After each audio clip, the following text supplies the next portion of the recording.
Oh shit. Alright, we should be live. We should be back.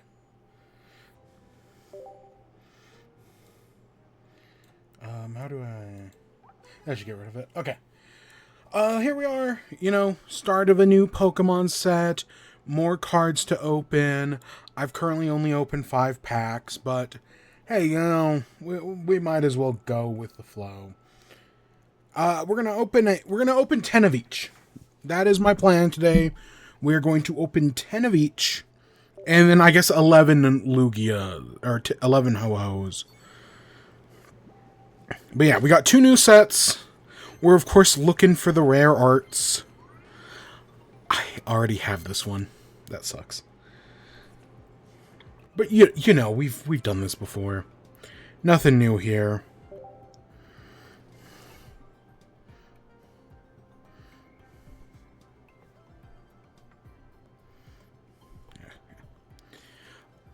Now, I will say, we're looking for the new art.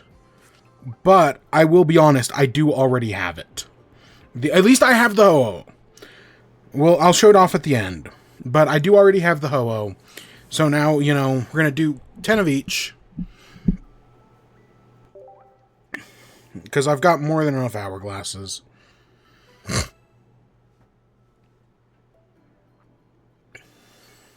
Come on, sparkles. I heard at least 2 things. So hopefully that's a good sign. Togetic, little Snubble, Ducklet. Ooh, a Heracross. Oh god, look at that art. That's beautiful. Fantastic art. Noctowl, Zubat, Swanum. I think that's our in 10 cards. I think that's our first new one. Slugma, Blissey, an Onix, a Pupitar, more Onix, more Hitmontop, a Sunflora. I saw something there at the end. Okay, just the normal Heracross. That's good. We did need that. Swinub. More Smoochum. I guess in this set, all the baby cards are really strong. This attack does 20 damage for each energy attached to your opponent's active Pokemon. So yeah, that could be that could be for what, like a Giratina, that's 80 damage. Sure, it's only got 30 health, so it gets 1 shot, but still.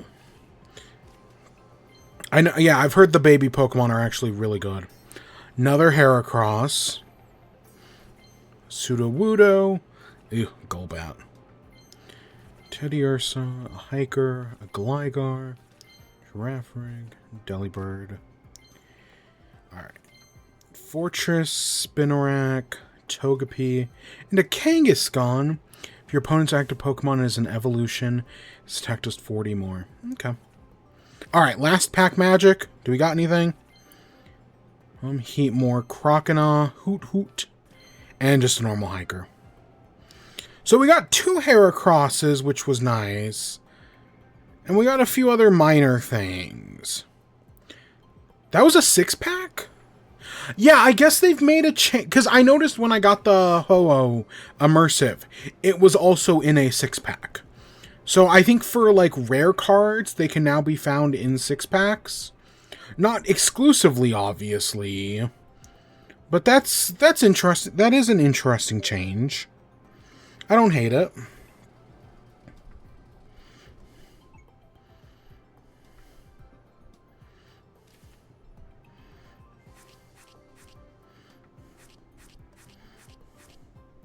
Obviously, I'm going to be working on this till God knows when. I don't know. I'll be honest, any pack that's over, like, 2 cards, I fully never expect to finish. Or that's, 2 packs or above. While they're more interesting for diversity, with, over 241 cards, no, I never expect to get everything. So that's the Ho-Oh pack. I have not opened up a single Lugia. So we're going to open up 10 Lugias. Usually I try to do, balance it out. I open, 25 Ho-Ohs, then I'll open 25 Lugias. I usually go back and forth, or, you know, something like that. Anyways. Alright, another Sunkern, a Poliwhirl, more Sunkern, more Apom, Buffalant. Flip a coin if you get tails, this attack does 70. Wait, flip a coin. Okay, I thought it would be... I feel like every card in this game does something for heads. I don't know, are there any cards that do anything for tails? Mental Switch, Chikorita, Molga, got a Bayleaf. And hey, there's the Elekid. This attack does 20 damage to one of your opponent's benched Pokemon. That's actually not great. At least I don't think that's that great. Because there are other cards, I want to say Greninja, that do that. Squirtle Bottle, Pinsir. And, wow, that was 2 Yanmas and 2 Squirt Bottles.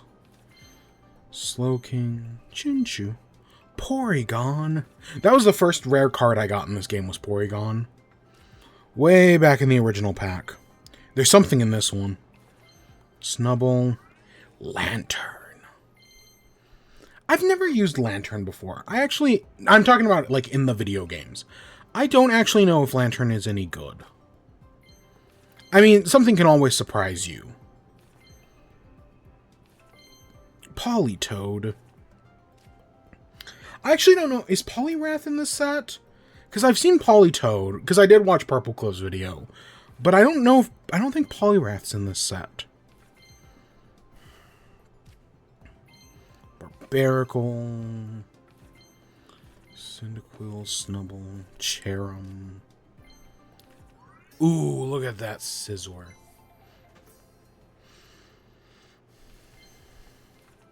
And an Ampharos? It's not a God Pack, but holy shit, 3 out of what? Was that 6? 3 out of 6 cards is pretty good. To be fair, I have gotten a God Pack before. I was on vacation, and it was like, okay, well, you know, we're out for lunch. Let me just open my Pokemon cards real quick. And it just happened to be my God Pack. And I'm sitting in the middle of, like, a packed restaurant. And it's like, okay, I can't freak out. But, yeah, I have gotten a God Pack before. In the original set. Like, the... No, it might have been Mystical Island, now that I think about it.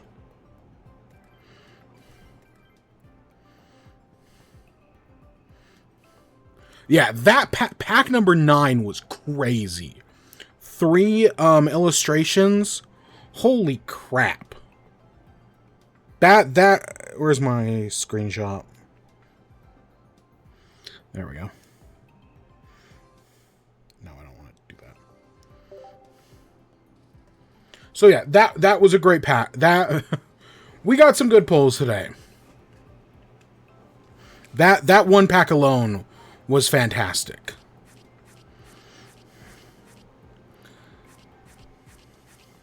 And we're less than 100 away. Am I ever going to get that 100? God, no. But yeah, look at those 3. 3 great pulls.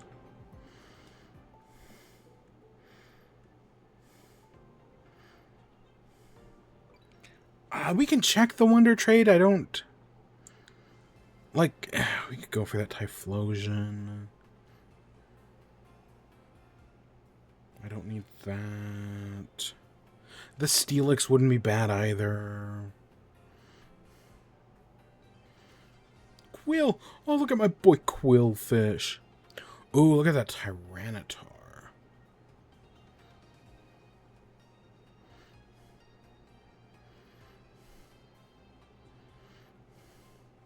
Eh, you know what? Let's go for that Tyranitar.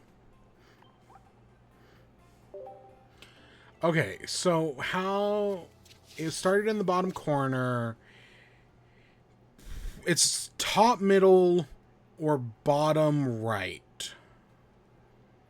Maybe. I've been picking top, middle a lot recently, and it hasn't been paying off, but... Okay, it wasn't even where I thought it was.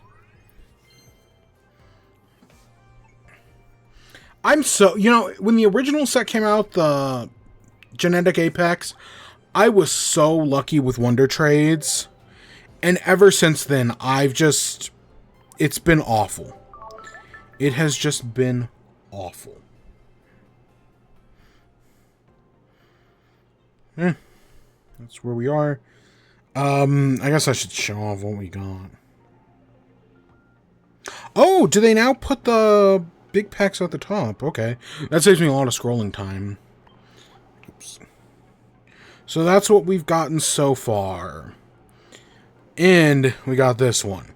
So, if you don't know, I didn't put this in the news stories or anything.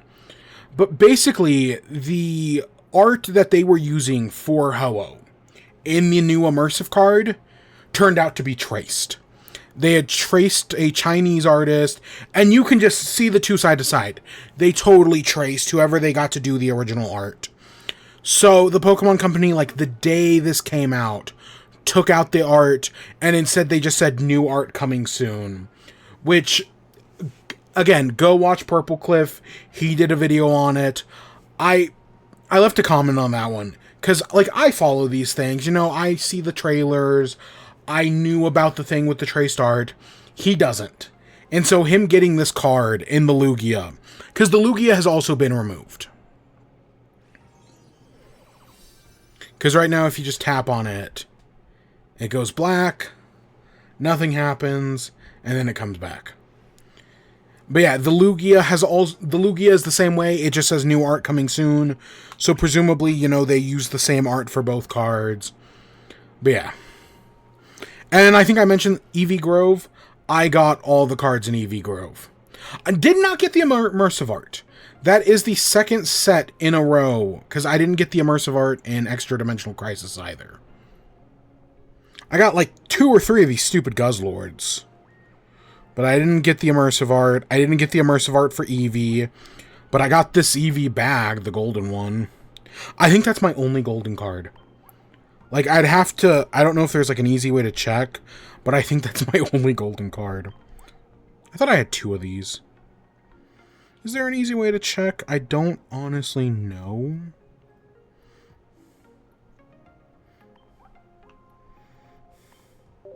Yeah, that's my only crown. Wow. Yeah. That was just funny. But yeah, so there's our, you know, obligatory Pokemon TCG Pocket.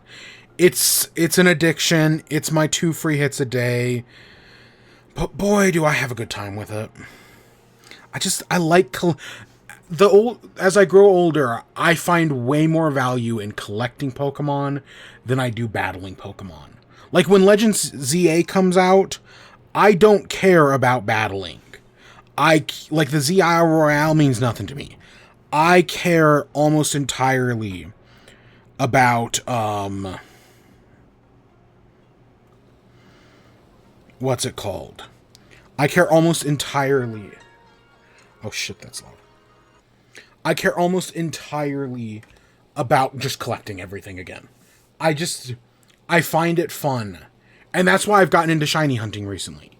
Because I feel like collecting shiny Pokemon, while it's not always good, and like I definitely wouldn't go back to the older games and do it, I find it fun in these newer ones.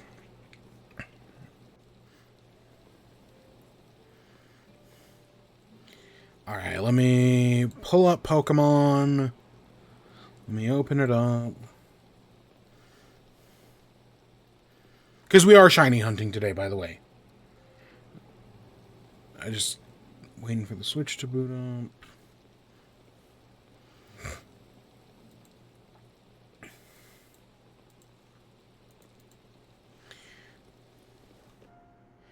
Alright, that should be... We should be live. Alright, we should be good on that. So, today... let me...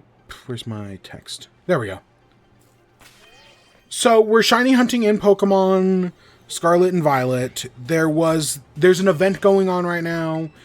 I think it's Capsakid, Petalilly, and Oddish, which I definitely... I've told this story before, but my first ever shiny Pokemon was a gloom, specifically a gloom, that I later evolved into a Vileplume. So I definitely want to get another shiny Vileplume, because I just, you know, it's special to me. Sure, it's not my original shiny, because that Pokemon's been lost to time. It got, at some point between Gen 4 and 5, it got deleted, it got reset. I don't entirely know. But that guy's gone. Guy, girl, I legitimately don't remember. It was probably a girl, if I had to guess. So it's gone, but you know, Vileplume will always have a special place in my heart because of that. So we're getting one of those. You know, having a Capsakid and a Scovillain is going to be cool. I hate that Scovillain doesn't evolve again. Like, Capsakid being Capsakid and Scovillain being fire grass type. Such a cool idea, but because it's only a 2-stage, it kind of sucks. If it had been a 3-stage Pokemon and had become like a Capsaicin Hydra, that would have been amazing. Like, give it like 5 heads for its next evolution. I've even seen a 3-head evolution that looks pretty decent. But no, because of that, it kind of sucks. And then Petalilli, I looked up Petalilli Shiny, and literally the only difference is it has blue eyes. The normal one has red eyes, the shiny has blue. So we'll figure that out. Meanwhile, you know, Oddish is green, and Capsakid here is like a lighter green, and it's got some blue accents. At least we're not doing Poliwhirl. That's what, God, that Poliwhirl shiny hunt sucked. But the whole reason we're shiny hunting, so there's the shiny event, obviously. But there's also a Wo-Shin, one of the Quartet of Ruin. They're doing shiny events for that Pokemon right now in the Terra Raid battles, where if people beat collectively 1,000,000 Wo-Shins, they'll get it shiny, I think, next week. People have already run the numbers. We have already defeated over 3.5 million. So if you have not done the Wo-Shin raid yet, you should probably go do that, because we're guaranteed to get one. 3.5 million have already been defeated.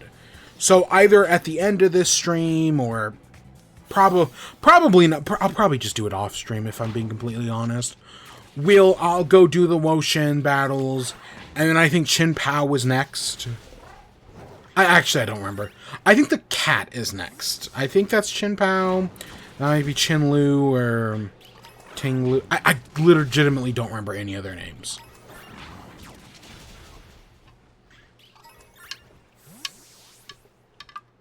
So that's the plan. For gaming news, we have 4 stories, which, yeah, you know, they're all Nintendo-based. Guess what? I'm a Nintendo gamer. No shit. You know, Kind of Funny recently did a thing about people who primarily or only play on Nintendo. What's that like? I think that was a question Blessing asked. And while I don't play only Nintendo because I do have a PS5, I do primarily play Nintendo. So yeah, they're all Nintendo stories. And then for WIBE, we've got a movie. I'm going to talk about Rick and Morty because I kept forgetting every week. And so we're going to just talk about all of Season 8 because the Season 8 finale was last Sunday. And then, yeah, we got the Marble League and that's about it.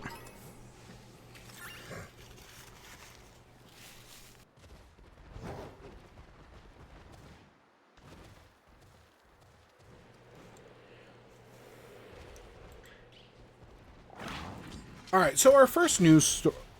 our 4 news stories are all Nintendo related. Our first one is about DragxDrive. I keep calling it DragxDrive. I know the official pronunciation is Dragon Drive. That's what Nintendo intends, but I just can't, for some reason, call it Dragon Drive.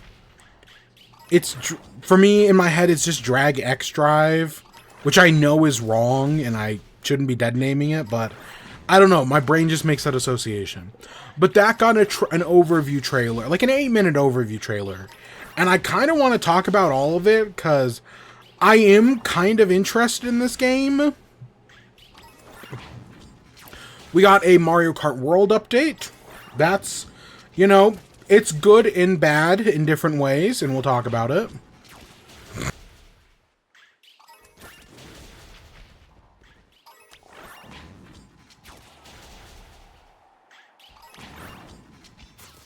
Give me a second.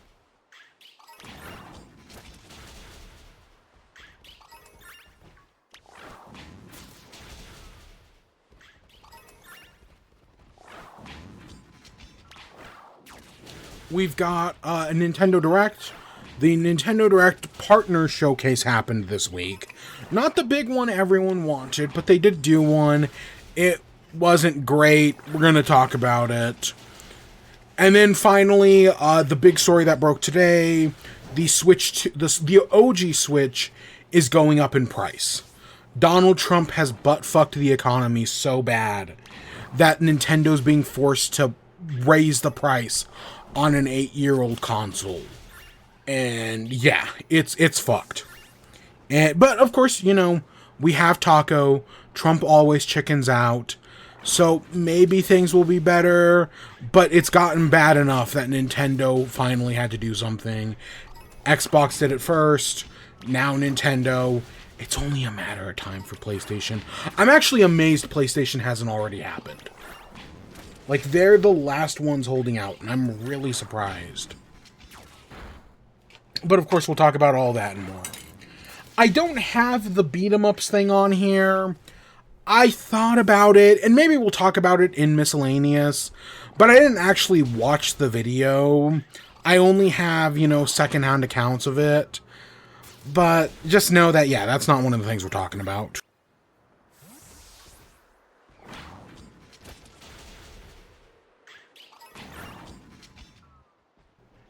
So let's talk about DragxDrive. So DragxDrive is Nintendo's new IP. I mean, it's not a major IP, but it is technically a new one. And at the time this was revealed, I was like, you know, it looks kind of generic. Like, it's another one of those, like, tech demo games that's meant to, you know, show off the Joy-Con's new mouse features. Even though I think what they just did by re-releasing Mario Paint is probably a much better way of showing off the mouse features. Whatever. This is them trying to show off the mouse features. And what caught my interest about this one is that it's only $20. This isn't some big AAA Nintendo game that they're trying to sell you that, oh, it's going to be the next big thing. ARMS. You know, this isn't ARMS. This is a $20 eShop only game, which I think is the right approach to this. Because I'm willing to forgive a lot more because it's only $20. It's like if all the Mario sports games were only $20, I would be so much more forgiving of all their shortcomings. Mario Tennis, Mario Golf, Mario Super Strikers, or it was called Super Strikers Battle League. Whatever the Mario one was. Whenever they do a Mario Baseball here in the next, like, year or two, I would be a lot more forgiving if they didn't charge $60 for those games. Because that's kind of what I feel here. Is that I'm going to be a lot more forgiving of this game because they're only charging $20.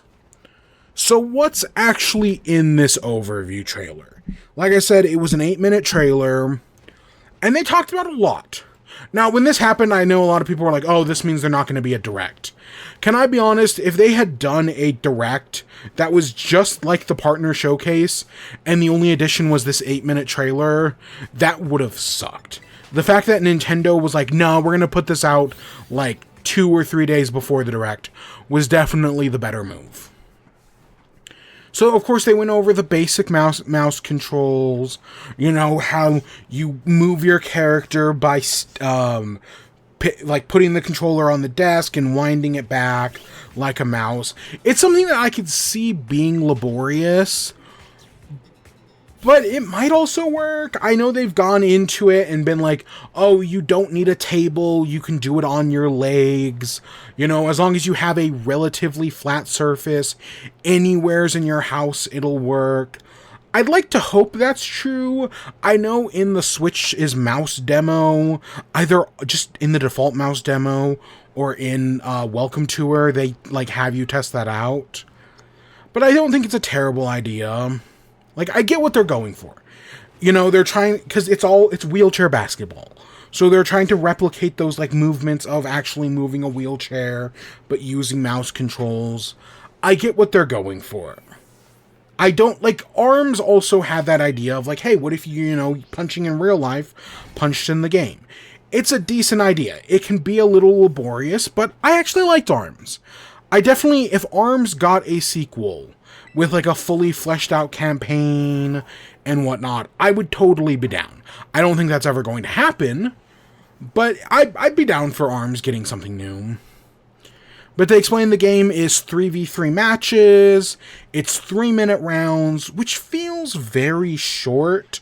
Like, I kind of wish they had taken more influence from basketball and had been like, or at least like NBA 2K's like quick play, where they're like 5-minute rounds and you do like quarters. I kind of wish they had done more on that. At least I hope there's some sort of customization, because 3-minute rounds feels very short. It's kind of like, you know, a lot of people's problem with like Mario Kart, where it's just like, oh, these maps feel so short sometimes. You know, I wish I could customize the amount of laps or something like that. But we'll see if they actually... I don't expect this to have anything like that. Nintendo is very rigid when it comes to stuff like that. It works just like basketball, where, hey, if you dunk or if you score within the line, you get 2 points. If you score outside of the line, you score 3 points. So there is a 3-point line. Shots work on like an accuracy meter. So depending on, you know, where you're facing the ball, how close you are to the line, a number of factors, like right underneath your wheelchair, there's like an accuracy bar. And I want to say the smaller the bar, the more accurate your shot. Which is, yeah, okay, that makes sense. There's also you get bonus points for trick shots, which that's one of those fun little Nintendo things. Because in real basketball, it doesn't matter. But being like, yeah, you know, if you get a slam dunk, you're gonna get like 0.2 more points for that. If you hit from the 3-point line while also doing like a bunny hop or a wheelie or something like that, you're gonna get more points for that because it's more impressive. It's a little thing, but I do like that idea. I, in theory, think that the idea of like trick shots giving you, you know, fractions of points, I do think is a fun idea. When you get the ball, you get 14 seconds to shoot. There's no, like, dribbling or, you know, double dribble or anything like that. You just, once you have the ball, you have 14 seconds to either shoot it or pass it to a teammate. And if you don't, it just pops up in the air and anyone could pick it up. You can slam into opponents to either, like, interrupt their shot, or if you're going fast enough and hard enough, you can knock the ball out of their hands. They show off a bunch of tricks. You know, you can do them off the backboard. So like you run up, you go off the back ramp, spin, and then dunk it. It's just neat, and that gives you some trick points. There's backflips you can do. There's tilts, so you can like tilt your wheelchair. So like one side is on the ground, one side isn't. And then if you tilt one side and then quickly pick up the controller, you'll do like a bunny hop. Which, if you do the bunny hop while going off a ramp, it'll do, I think, a backflip. And again, if you're doing it from like the 3-point line and you do a bunny hop, it'll allow you to, you know, go over opponents, and you can get more points for that. They talked about communication, how you can pick your Joy-Con mouse up off of the table and then wave it around. And that's, you know, a quick and easy way to communicate to your other players, like, hey, I'm open, throw me the ball. You can also, as you, I'm going to say drive by your other players, you can like reach out your hand for a high five, and the game will recognize it and do a high five. That's cute. It's like the fist bumps in Splatoon. That's kind of cute. There's also, you're right, like you could pick like if you get in front of somebody who's trying to shoot the ball, you can pick your Joy-Cons up and like wave them to try to like stop the ball, and it should follow your movements. If you want more height, you can bunny hop or tilt to get just that little bit more distance. Because there are 3 types of drivers. There are guards who are agile, they're quick, right? They're quick little guys, but they don't have as well shooting power. They're easier to bump into. There are centers. These are the bigger, tougher drivers. They're slower, but they also have more height. So that, you know, since they're taller, they can reach from farther away. So that's where you'd have to, like, if you're like a guard or a forward, you are, yeah, you have to use your, you know, tilts or your bunny hops to try to block their shots because they're taller.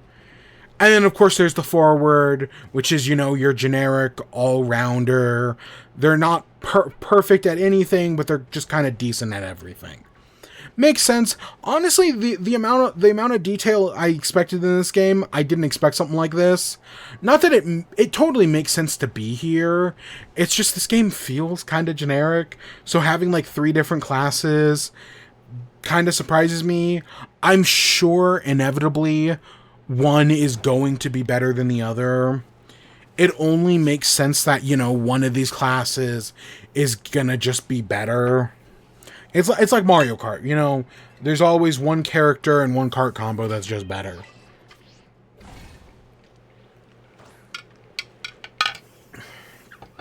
There is customization in the game. You can change textures, colors, player numbers. So, you know, kind of like in Sword and Shield, each player will have their own, like, jersey number. You can completely customize that. You can change the colors of your wheelchairs, of your player characters. I still don't entirely love the look of the game. Like, it very much feels like 90s BMX racers, and is missing a lot of that Nintendo charm. That, you know, something like ARMS had charming characters in spades. Just a great lineup of fighters.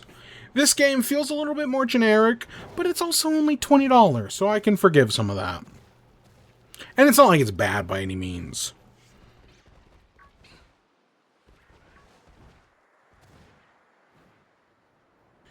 When you go online, there are 2 types of lobbies.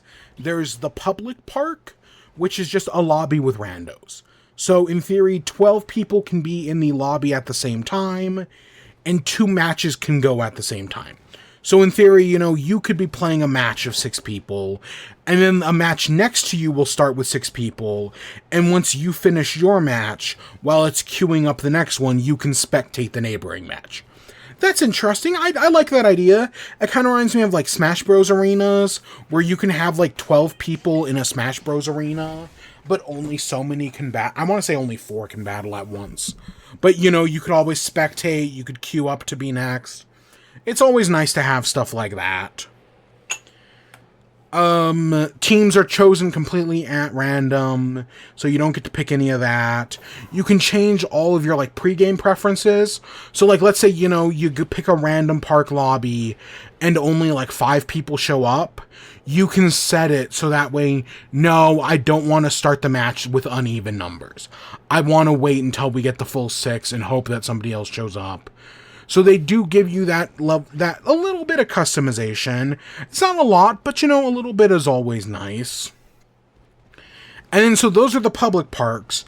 There are also friend parks, which work the exact same way. You know, they have all the same features, but you can do them with your friends, or you could do them with park IDs. So they took influence from, you know, something like Smash Bros. Or, well, Mario Kart took influence from it as well, where you could just create a park ID, share it with somebody else. You know, like, I could be on stream playing the game, share a park ID, and then you could join. You don't have to be friends with me, which is just such a nice feature. I admittedly, does Mario Kart World have lobby IDs? Because I know they added that to Mario Kart. That wasn't in Mario Kart 8 at launch, but they added it later on, and I'm very blessed that they did. Because it's really nice to, like, go on somebody's stream, and they're streaming Mario Kart, and it's like, oh, you want to join my lobby? Just put in the code. I don't have to do friend codes or anything like that. It's so nice, and it's nice that this game's doing that as well. Which is why it's so weird that, again, I don't know if Mario Kart World has that. I wouldn't be surprised if it didn't. Between matches, while you're waiting, you know, you could spectate other people. But there are also, like, little mini games you can play while waiting for new matches to start. Because, you know, the parks are these whole spaces. So there's a race you can do where, you know, you do, like, a race around the park. There's one where it drops a ball from, like, one side of the park to the other. And first person to get the ball wins. There's a shooting contest, you know, who can score the most points in a limited amount of time. And then there's a jump rope, which I'm so bad at. I know freaking Mario Odyssey's jump rope, I was awful at. So seeing DragxDrive have a jump rope, I'm sure I'd be even worse. But it's one of those ideas where it's like, okay, there's a bunny hopping mechanic in the game. You could do a jump rope. So seeing it as one of the mini games, I do think is a neat idea. I like that. But yeah, you know, there's just these little things to do. They're not like new game modes or anything like that. But it's nice to have those little things. And of course, in the settings, you can probably just turn them off. They also, of course, have CPUs. Honestly, talking about it, this game does take some influence from Smash Bros. Because they do the Smash Bros. CPU thing of you can go up to level 9, where, you know, they get better, they get stronger. So that makes sense. And then they're doing, of course, they're calling it the Global Jam. They're doing a bunch of tech demos, August 9th and 10th. I don't have the specific times. I think there's like one early in the morning, one in the afternoon, and then one midday on the 10th. So, you know, honestly, I think as far as I know, you only need to have Nintendo Switch Online to do the demos. But for a lot of people, I think the demo is all they're going to play of this game. They're going to pick up the demo, they're going to play for that, like, hour the demo is open. And that's it. That's all the time they have. That's all the time they really need. They will get the full experience from the demo and can just call it good. Like, legitimately, that might be me, but you never know. I'm glad they're doing it, because having watched this overview trailer, because that's basically it. You know, the release date's August 14th, so it's like 2 weeks away. Literally, yeah, it comes out in 2 weeks on Thursday. So it's not that far off. But the more I see of it, the more I'm like, you know what, this doesn't look half bad. And again, I'm willing to give it a lot of slack because it's only $20.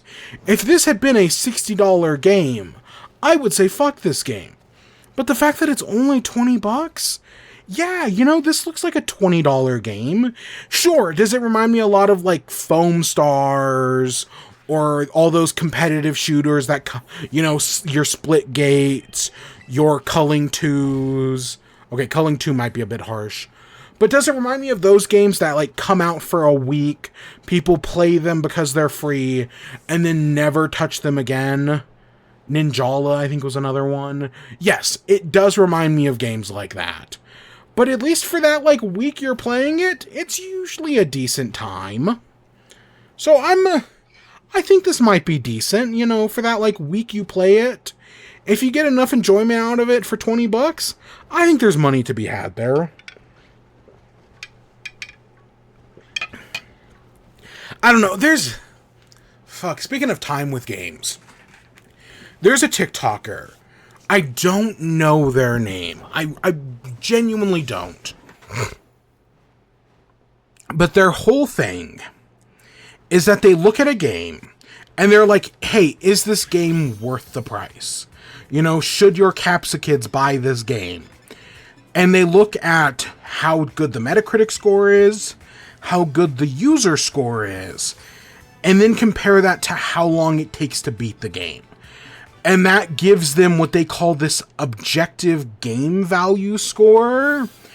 And if I'm being honest, that's fucking awful.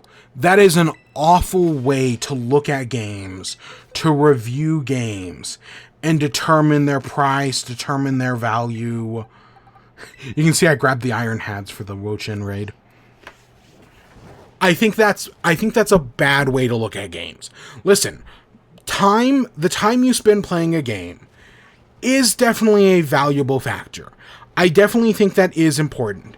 Same thing with the price of a game. You know, a $60 game versus a $20 game definitely is different. But putting that much importance of like, oh, this game is, you know, an 8 out of 10 on Metacritic, but it's only, you know, 10 hours, so it's not worth buying because that's not enough fun for hour of game, is just an awful metric. Like, I know there's this, one of the Unraveled episodes was Brian David Gilbert trying to make like an objective thing for Game of the Year, which, like, that's all fun and good. That's a fun video, especially him making the mom multiplier is a good bit. But actually taking that seriously and being like, no, this should be a determining metric of how good a game is an awful thing. Because you can have a great game that only lasts 2 hours, and you could have an okay game that goes on for 100, that's just a miserable time, especially near the end. But that's rant aside. Again, I couldn't even tell you who that guy's name is. I've seen him on TikTok, and I'm so sick of that objective critique bullshit. Every once in a while you see someone come out with like an objective critique. There is no such thing as an objective critique. Everything is subjective, and that's not a bad thing. Being subjective is in no way a bad thing. And anybody who tells you otherwise is a fucking liar. Alright, so that's that tangent aside. Yeah, DragxDrive. I'm kind of interested. It's not a guarantee for me yet. I'll definitely have to check out the demo. And, you know, if the controls aren't as bad as I fear they could be, I'll pick it up. But maybe the demo will be enough for me. Maybe it'll be enough for a lot of people. I mean, I already have a Nintendo Switch Online. I might as well.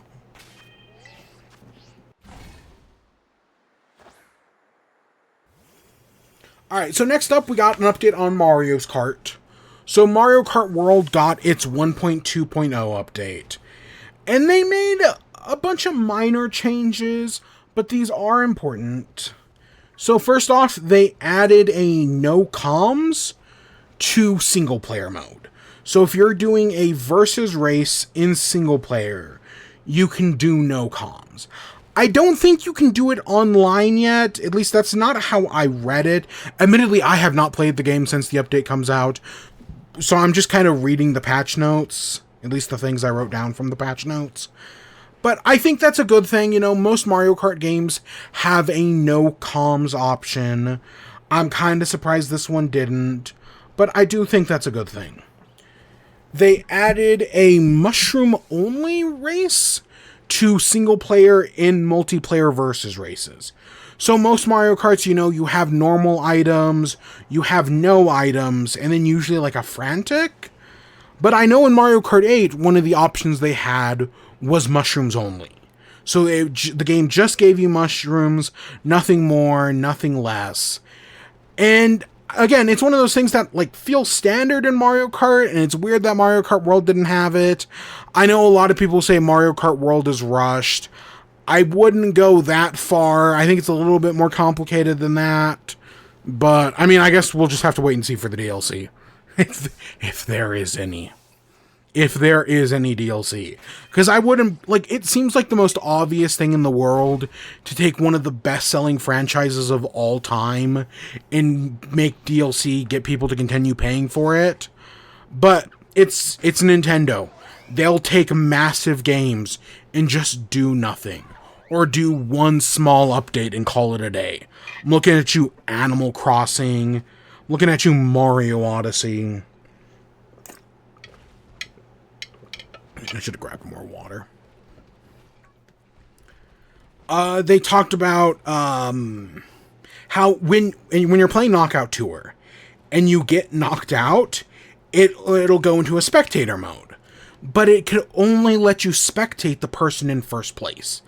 It would always stay on the person in first, which is just kind of a weird oversight. Because, like, what if you're playing with some friends and you want to spectate and, like, you get knocked out, but your friend's still in it, and you want to spectate them, like, you can't, unless they're in first place.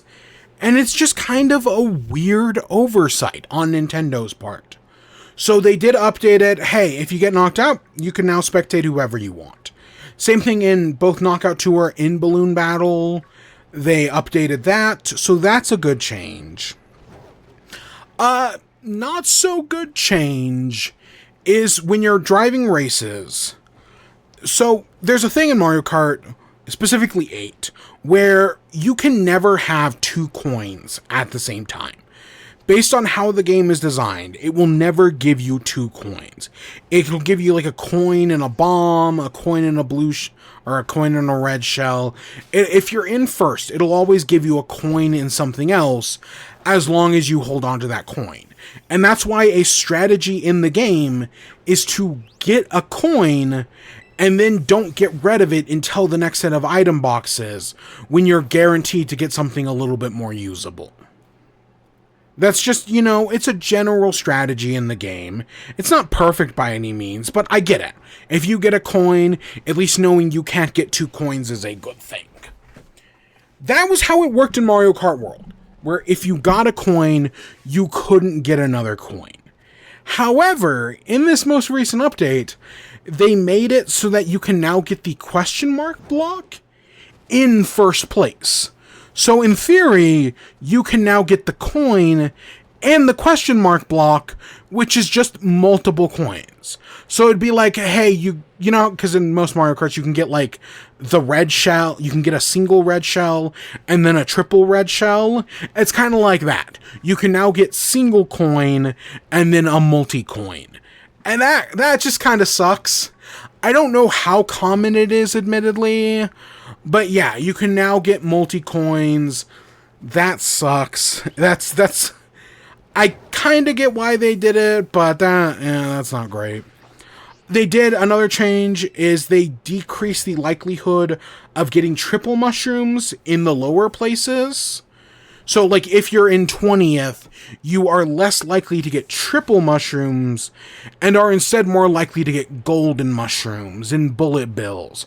Actual useful items. Not that triple mushrooms was bad. Triple mushrooms had their purpose. But now, you know, getting more gold mushrooms and more bullets is definitely more useful. At least getting more gold mushrooms are so powerful in this game. So that's nice to have.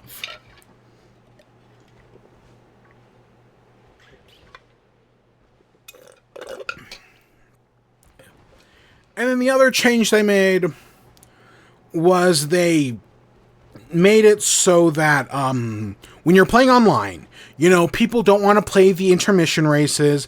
They want to do 3 laps. And originally, people found a way around that. That if you pick random, it's far more likely to give you 3 laps.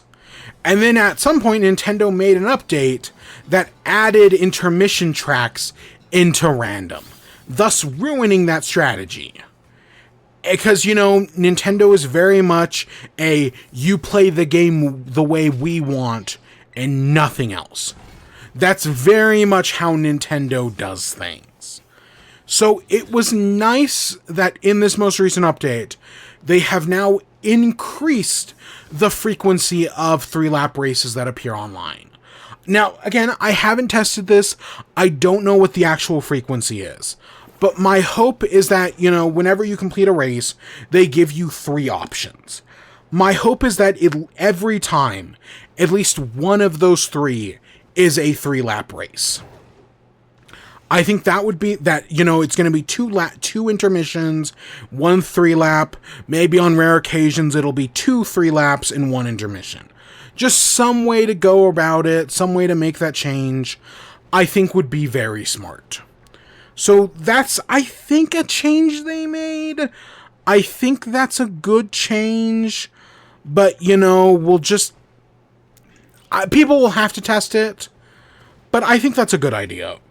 I I still feel like just breaking them up into two categories. Category 1 is all intermissions. Category 2 is all 3 laps. I know Nintendo worries about splitting the fan base. I don't think it's going to be as big of an issue as they think it is.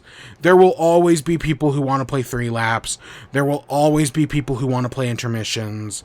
That's just kind of how it works. You know, you had that exact same worry in Splatoon, and guess what? It wasn't an issue, which is why they undid it in Splatoon 2. Or Splatoon 3, I mean.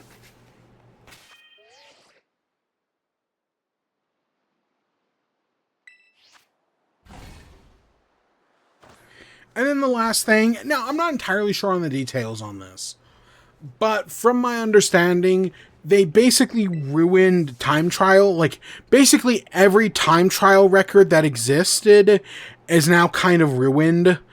I'm not entirely sure how they did it, but yeah, basically in exchange for now having more 3-lap courses, time trials are... I know there's a whole thing where you can now view ghost data in time trials, where, like, let's say, you know, you pick somebody else's ghost data. Instead of, like, having to, like, race alongside them, you can now just watch their ghost data, which is a good change. I do think that is a good change. But I know something they did broke time trial mode online. Admittedly, you probably gotta watch Shortcat's video on it. They explain it. They properly explain it. But I know people are mad about the time trial changes. So yeah, just be aware that that did happen. And yeah, that's the Mario Kart update. We're still waiting for something, for DLC, for a bit, you know, new maps, new courses. They've got to be doing something. At least that's the hope. The hope is that they're doing something. But at the moment, we don't know. We don't know. I really thought we were gonna get an update with Donkey Kong Bonanza. Give us some tie-in DLC that adds more Donkey Kong costumes, adds more Pauline costumes, and then maybe adds young Pauline as a character. That would have been a cool little update that gives us some synergy, and then it just didn't happen. It just didn't happen. No Nintendo Direct. So now we're just kind of waiting.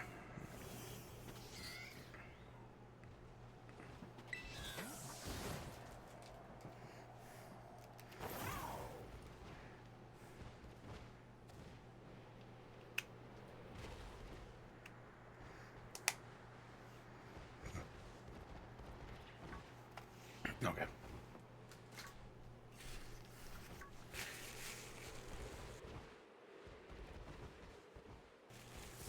So our next thing is the Nintendo Direct itself, but I do kind of want to go get some water. But I was waiting for us to find the last Capsicid, and this last Capsicid's just taken its sweet ass time, and that kind of sucks. Like, the first one wasn't too bad. I think part of it is a nighttime thing. Like, we're already at night, so it's taken its time. But yeah, we've already seen almost 200. And the first one we found in 200. So I would have hoped we would have found it by now. But nothing yet. But I do need to go get some water. I guess we could start talking about the Direct, and then I'll just go get some water once we get the Capsicid.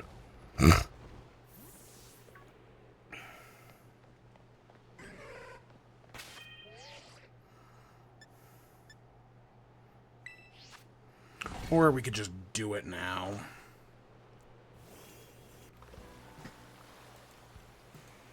Yeah, let's, give me a minute. Let me go get some water, and I'll be right back.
Alright, we should be back.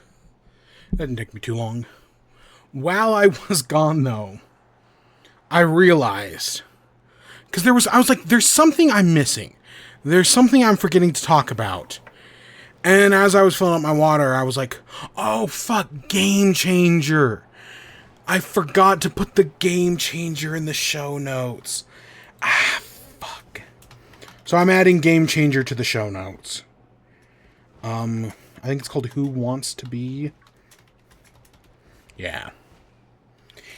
But we'll talk about that near the end. But just know, yeah, there was a new Game Changer, and like, holy shit.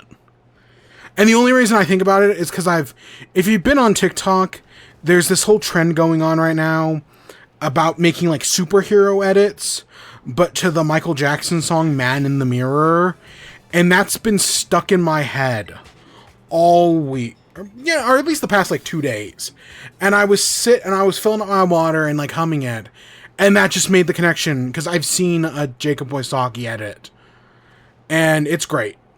At least, I think I have. I've definitely seen superhero edits, and I've seen people use Jacob Wysocki, compare him to Superman, which, yeah, that's a good comparison. So yeah, that's what got me thinking about that. But okay, let's get on to our next big thing, the Nintendo Direct.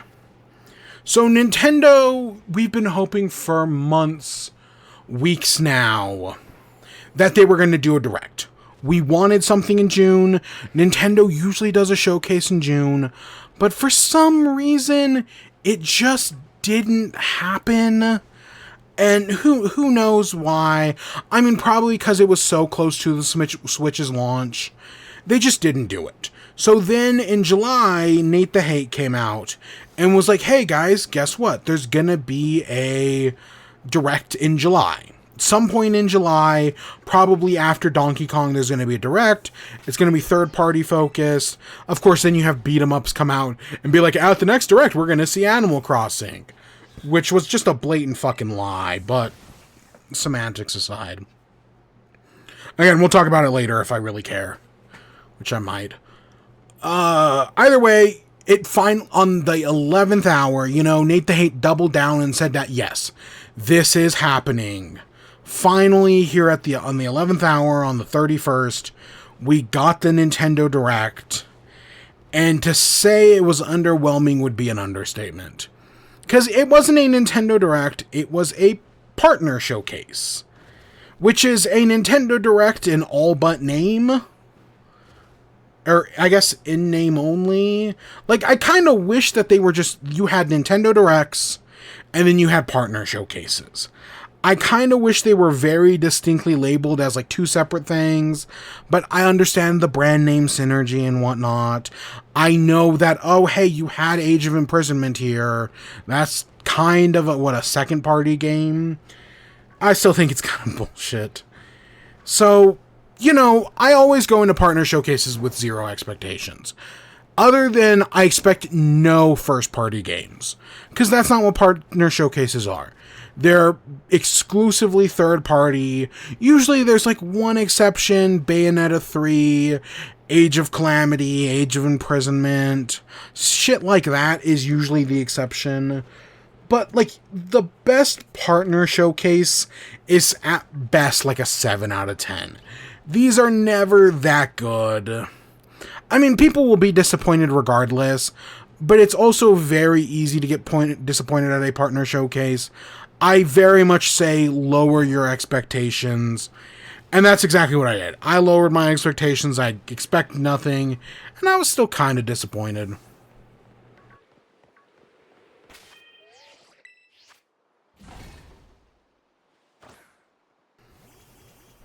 So, what did we get? I'm not going to talk about everything, but I'll talk about a bunch of stuff. We got Monster Hunter Stories 3. I know people like the Monster Hunter Story games. I know people are mad at Monster Hunter World right now for, like, not working. And I've seen some people say, oh, Capcom, you should fix your game before doing a new one. I don't think that's how it works. But I know people like Monster Hunter Stories. I remember hearing really good things about the second one. So, hey, a new Monster Hunter Stories, for people who like that, good for you. We got a new Katamari Damacy game, Once Upon a Katamari. It's not a remake, because I know they've been going through and remaking most of the franchise. This isn't a remake. This is just a new game. I think it's kind of like what we got with Monkey Ball, where they remade like a bunch of the Monkey Ball games, and then they were finally like, yeah, you know, the remakes have been successful, let's get you a new one. So we're getting a new Katamari. That's very exciting. I hope it's good. This one seems to be more about like time travel, that you're going back in time to like different eras. It's still got that charming art style, super charming the music. They brought back a bunch of classic composers. Gonna have a lot of great songs. That's great. Love the idea of a new Katamari. Admittedly, I need to play some of those remakes, because I've only ever played the original. I've seen Game Grumps play, I think We Love Katamari, the second one, but I've never actually played any of that.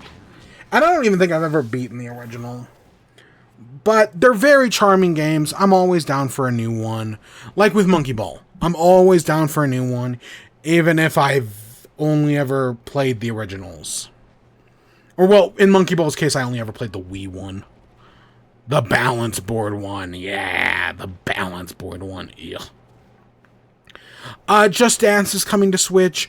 Oh shit, Just Dance still exists? Yeah, and this time they're adding All-Star by Smash Mouth from the hit 2001 movie League of Extraordinary Gentlemen. I actually don't remember when League of Extraordinary Gentlemen come out. It might have been like a 1999 movie. Either way, it's awful. It's not a good movie, but that's where the song comes from, and then it was in Shrek. At least that sounds right in my head. Ugh.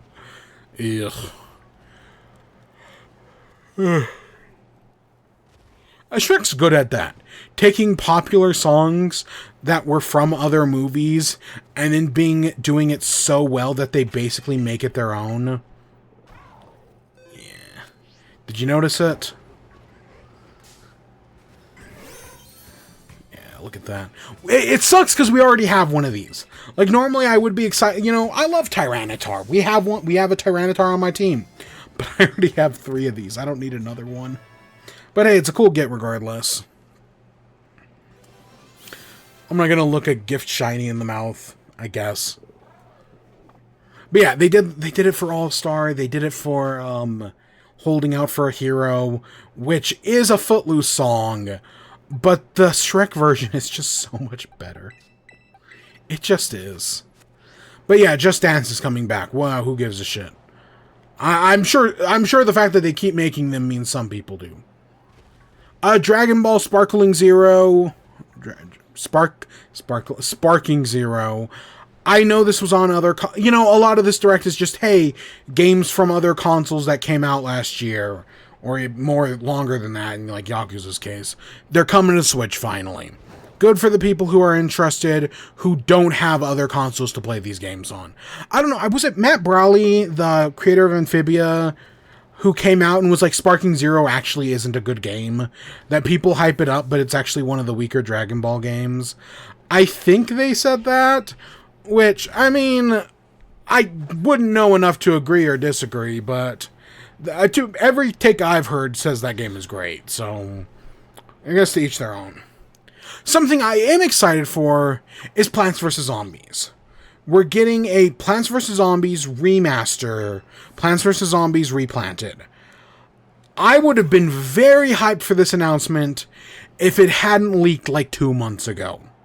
We've known about this one for a while. And it kind of sucks that, you know, now that we're getting it, it's like we already knew about it. My other problem with it, if you look at the screen size of this game, the main screen is so small. Not that the screen is like low resolution or anything, but for some reason they made like the house bigger. They made the bushes the zombies emerge from bigger. The lanes are just like, they're not smaller literally, or they're not smaller metaphorically, they're smaller literally. Like, they take up less screen real estate. They just made the main game zone smaller, Which, of course, my first thought is, oh, it's a port of a mobile game. And it's just the mobile game size, and then they just put all this bullshit around it. Which might totally be true. But that kind of sucks. I don't know. Please tell me I'm not the only one who sees this. I might totally be misremembering the original Plants vs. Zombies. It's been at least 10 years since I last played it. But I swear the main screen real estate was bigger than this. That the side bullshit now takes up way more of the screen. Either way, if this is a paid game with no microtransactions, they bring back all the mini games, they bring back all the garden stuff, I will definitely pick this up. Like, if this is like a full thing, like a full remake, and not just some mobile game gotcha bullshit, which is what the rest of the series is. Like, the rest of Plants vs. Zombies 2 fucking sucks. I get it's big in China, that's why they keep selling it. But I don't know, if you've played Plants vs. Zombies 2, there's some really neat things in that game that's all locked behind microtransactions and whatnot. But I'd love to play the game again. And then remake Insane Aquarium. Please, for the love of Glob, remake Insane Aquarium. Make some of those end goals way easier to achieve, because that game is so fucking good. I'd love to set up a virtual aquarium on my Switch that I can just keep in the background at all times. That would be so cool, but it's never going to happen.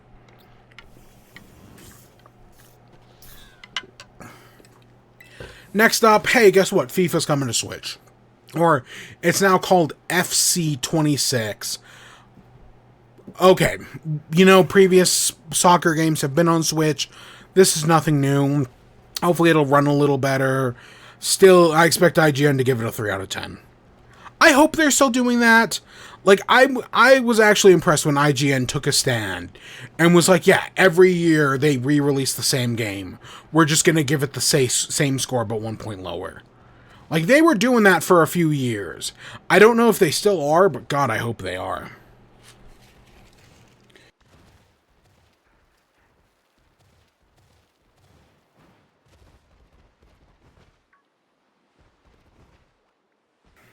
Next up, Pac-Man Repack 2, or Pac-Man World Repack. Pac-Man World was a collectathon platformer from like the GameCube, PS2 era. I want to say they remade the original Pac-Man World a few years ago. Now they're doing the second one. This is kind of like I never played any of these Pac-Man games, but I did play Battle for Bikini Bottom as a kid. And I'm assuming this is just that for a different group of people. Which, hey, you know, getting the Battle for Bikini Bottom remake was pretty cool. It's no Simpsons Hit and Run, but it was still really cool to have, even if the remake wasn't perfect. But I've heard the Pac-Man remake's better. Like, it's just a more solid remake. I know people are excited for this. So, hey, cool for you. Maybe I'll check out one of these games, but probably not. Final Fantasy Tactics, the Ivalice Chronicles? The Ivalice? I don't know. It's Final Fantasy Tactics. I know people like the Final Fantasy Tactics games. I'm assuming this is not the original. This is like one of the later ones. Either way, I know people like these games. Not everyone's jiving with the art style. Like, they're clearly trying to stay, like, faithful to a point. And I know not everybody likes that, but I know people like these games. I don't play them because I'm not a big Fire Emblem fan. But, you know, if you are, I've heard they're great games. Persona 3 Reloaded, only on Switch 2, not a Switch 1 game, which, I mean, I guess makes sense. Because if it was on Switch 1, it probably would have come out when it did normally. But hey, people love Persona 3. Not as much as 4 or 5. But it's still a pretty beloved game. Hey, it's cool we're getting it. I still need to play 5. Like, I have bought 5 twice now. I own it on both Switch. No, I've bought it 3 times.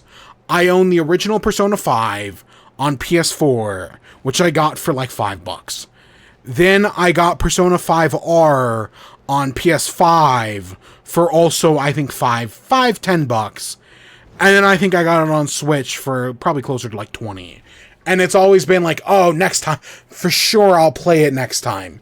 I'm for sure I'll get to it. And then I've just never gotten to it. Gosh. Crazy that I've bought a game 3 times and have never played it. To be fair, I've spent no more than like $20. At most, I've spent $30 on the series, which isn't bad at all for what a lot of people consider the best RPG of all time. After that, we got the one second-party game, the one that uses Nintendo IPs, Hyrule Warriors Age of Imprisonment. I think everything we see in this trailer looks good. You know, they're again stressing that this game is going to be canonical. Presumably that means that they're not going to do any of the bullshit that Age of Calamity did. I want to make something clear. I like Age of Calamity. I know there's the time travel bullshit, and I get why people hate that. To be fair, Zelda is a series that deals with the multiverse. Literally since like 1998, Zelda has had a multiverse. But it's just... maybe 2000's more accurate. When did Majora's Mask come out? Because technically... no, Ocarina has the 2 timelines in it. So yeah, Zelda has always kind of dealt with the multiverse, so Age of Calamity, while not canon on the main timeline, is still multiversal canon. It's kind of like the Sam Raimi and Andrew Garfield Spider-Man movies, where it's like they're technically canon in the multiverse, but not to like, but the mainline MCU is a little bit more complicated than that. But, so, Nintendo has doubled down and said, no, you know, we're going to make this an actual retelling. You know, if you've played Tears of the Kingdom, you know how the imprisoning war ended. It's going to end the same way. No time travel, Deus Ex Machinas this time. At least that's what they're saying. And then they show that statue, which, if my guess, that statue is Link. Basically, what's his name's sister probably created a mechanical Link. Will this explain anything about the All Shrines costume in Tears of the Kingdom? Probably fucking not. Like, that costume still makes no sense, and I don't think it ever will. And I kind of don't want it to make sense, because the idea of that costume getting an explanation is probably way worse than it not getting one. Like, that's some fucking Five Nights at Freddy's bullshit right there, trying to explain that. But, you know, Age of Imprisonment still looks good. Of course, you know, if we're gonna get a new trailer, give us a release date, Nintendo. No release date, just this winter. My thought, when you say this winter, my thought is December. Since this game was revealed, I have leaned heavily into, like, first week of December. Nintendo puts out a game in the first week of December, usually. I think first week of December would make a lot of sense. But if it gets pushed to January or February, I will in no way be surprised. I think it would make sense as a January game. I think it could be a February game. Because something has to get pushed. That's the thing. With the amount of months left in the year, and the amount of things we know about, something's going to have to be pushed. And it's either going to be Age of Imprisonment, or it's going to be Kirby. Potentially, it could even be both. But if I had to guess, it's going to be Age of Imprisonment, and I don't think that's a bad push. I also do still very much think Kirby could get pushed. But if that's our December game, hey, guess what? Sakurai has taken the December slot in the past. This would be nothing new. So we'll just kind of have to wait and see. And hey, we found our camps, kids, so now let's clear out the camp and move on to the next one.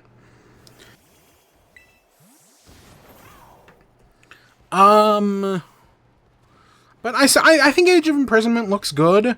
You know, I thought the first game ran fine. I know there are some slowdown moments when a lot's happening on screen. I legitimately think it's fine. Some people get so hung up on frame rate and graphics that they will let minor blemishes completely ruin the game. I'm looking at people who, you know, shit on Link's Awakening on the original Switch. Like, people describe that game as unplayable because of its frame rate issues. I have played that game over 12 times. That was not an issue. That was not an issue.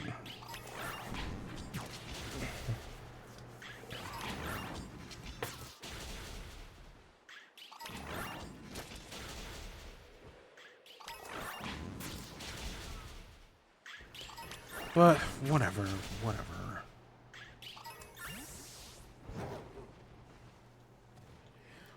Next up, Madden 26, the first ever Madden game to come to Switch. I guess the Switch is, popular enough that the Madden team's finally going to try to take off some of that, bite some of that fish. We'll see if it pays off. I don't know. Next up, one of the weirdest things in the Direct. Chillin' by the Fire. So this is a self-described cozy game. All about the player building a fire. You cut the wood, you lay the fire out, you try to keep it alive, you gotta deal with rain and snow, you can roast marshmallows. It's a really weird, really fucking random game to be in this Direct. Like, I've seen some people say, like, hey, this would have been huge during COVID. That, just a fun little game where you and your friends can build a campfire. Like, this would have been big during COVID. And, you can use the Switch camera to, you can play the game with the Switch camera and, see all your friends' faces. Which looks very fucking goofy, but I think that's kind of funny. Yeah, I get what people are saying by this would have been huge in COVID. The big thing for me that kills it is the price. Now, the first price I saw was $20. I guess that's the Canadian price, that in the States it's only $15. I still think $15 is a little expensive. But yeah, that's what, if this had been like a $5 game, just something cheap and simple to play, I might have considered it. But at fucking $20, or at $15, I think that's too much. I do. I'm not gonna check it out.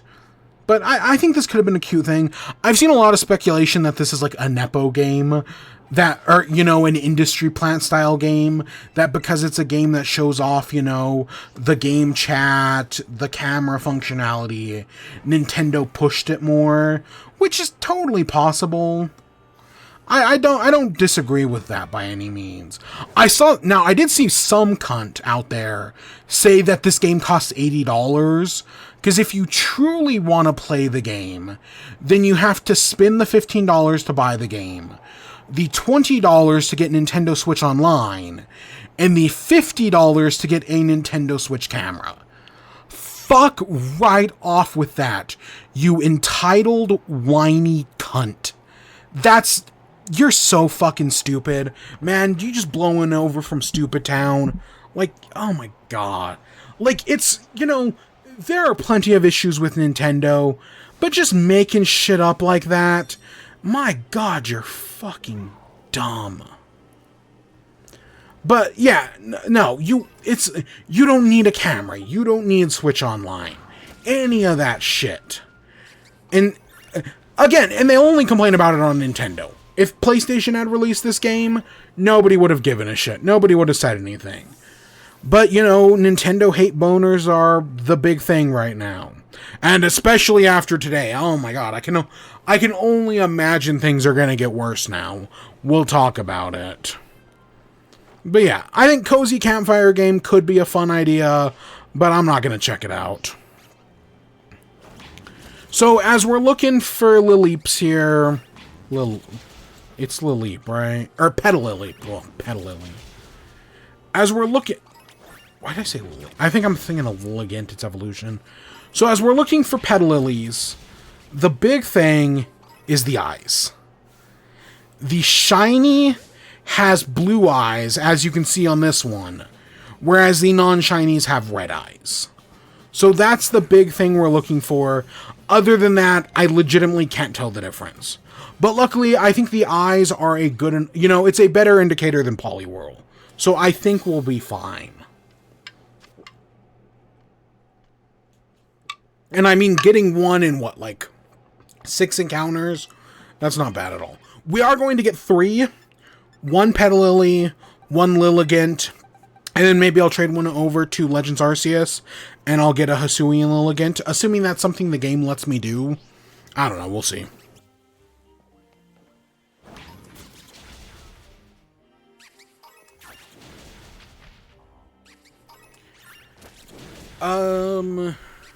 What else? What else was in the Direct? Apex Legends is coming to Switch. Again, it's one of those things that kind of surprised me wasn't there already, but it's coming. Okay, again, Fortnite is still king. PUBG is big in China or something. I don't know anything about. I don't know anybody who plays Apex Legends. Hella is a new game.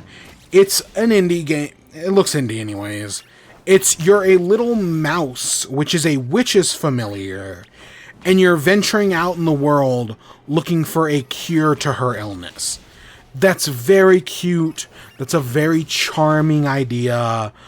Again, execution matters, but I like the idea of it. It is multiplayer, so you can play it with up to 4 friends if you want, but you can play it single player anyways. I think it's cute. I think it's a cute idea for a game.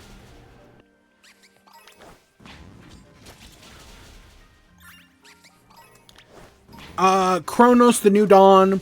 This is Bloober Team's attempt at doing Dead Space.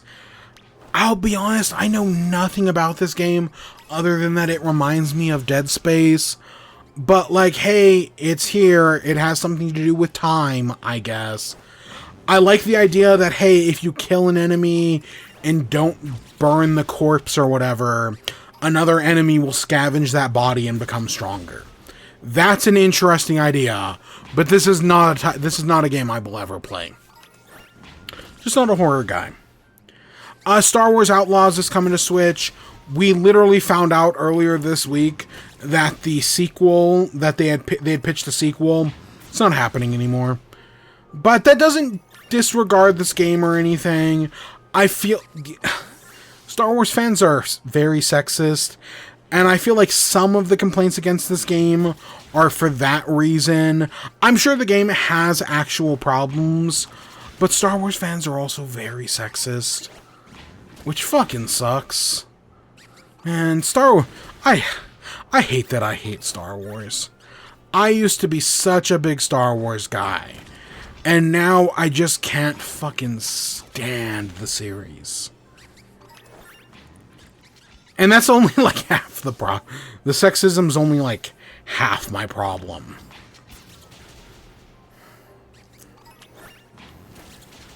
And God, that Knights of the Old Republic game is basically in development hell. Next up, Yakuza Kiwami. This is a game that already exists and already releases. You can play this on other consoles, but it's coming to Switch too. And on top of that, the original Yakuza Kiwami is getting a Switch 2 upgrade. As far as I'm aware, you can currently play the original Yakuza Kiwami on Switch 2, but they're doing a specific upgrade that you'll be able to get around the same time 2 comes out. Again, I've heard nothing but great things about the Yakuza games. From what it sounds like, these games are also pretty good, but I've still only ever played Like a Dragon, the original, not Infinite Wealth. And I never beat it. It was good, though. It was good from what I played of it. The show ended with 2 Square Enix games. The first one is called The Adventures of Elliot, The Millennium Tale. An awful name. A fucking awful name. Because for some reason, the Octopath Traveler devs, or, that part of Square Enix, cannot name a game to save their fucking life.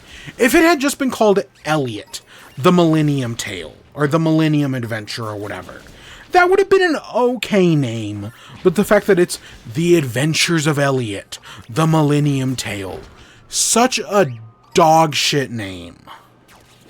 Just truly, they're awful at naming games. Triangle Strategy, Octopath Traveler. Admittedly, when Octopath Traveler originally came out, there was at least a little charm to that.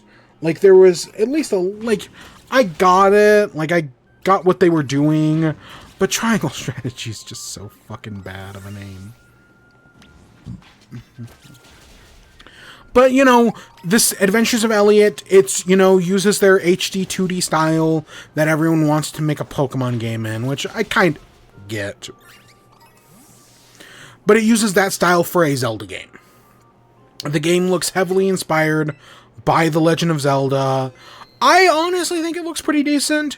There is a demo currently available. Yeah, sure, the main game doesn't come out until next year.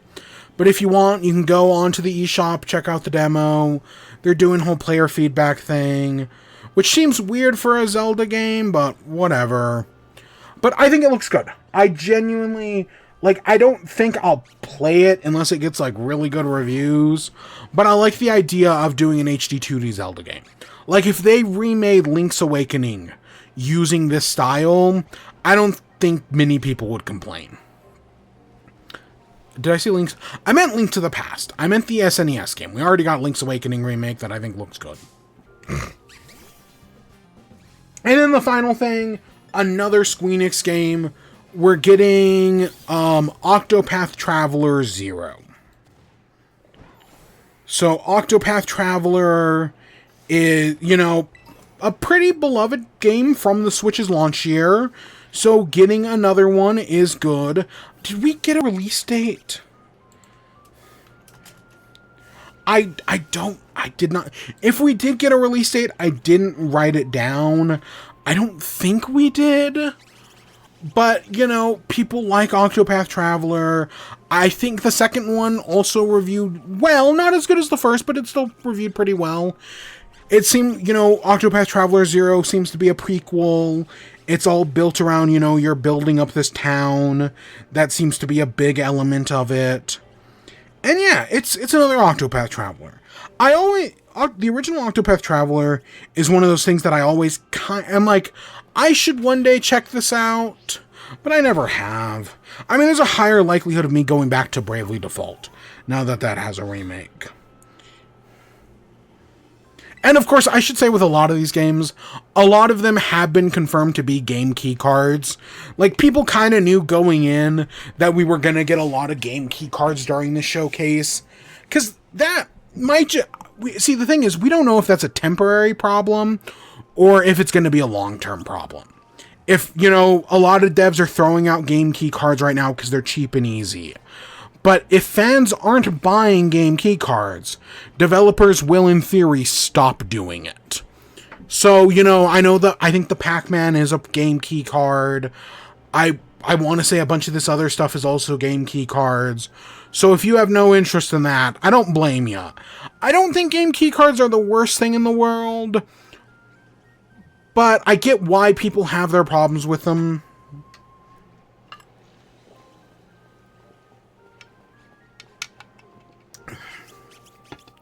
So, of course, there was a lot of stuff that wasn't in this Direct, and I feel like holding things that aren't in this Direct against the Direct is, I think, a bad way to look at it. That, like, if you're judging a Direct, it should be judged on what it did show, not what it didn't. Because, like, there was things that, like, oh, we wanted to see, you know, a release date for Hades 2. Would have been fantastic. Some more Silk Song would have been great. Even though I am now personally convinced Xbox has the rights to Silk Song. Not as like a console exclusive, at least I don't think it is. But if any Silk Song news we're going to get is going to come through Xbox. Just FYI. For anyone who's wondering about that, any Silk Song news is going to go through Xbox. But, you know, Hades would have been cool. Getting a release date for Elden Ring would have been nice as well. But I don't think they're ready to show that. Like, we know it's happening, but I don't think they actually have a release date yet. Which kind of sucks, because, like, that should be our Skyrim. That should be, like, our big game. But, I mean, they could do it any day now. And then, of course, there's a bunch of first-party stuff that we still don't know about. Because here's the other thing. I kind of feel like we're running out of months in the year to announce stuff. We're now in August, the 8th month of the year. There are only 4 left. If we're going to get a Metroid release date, we need to get it, like, now. If we're going to get, you know, if Elden Ring is coming out this year, if Kirby's coming out this year, we need to kind of get those release dates ASAP.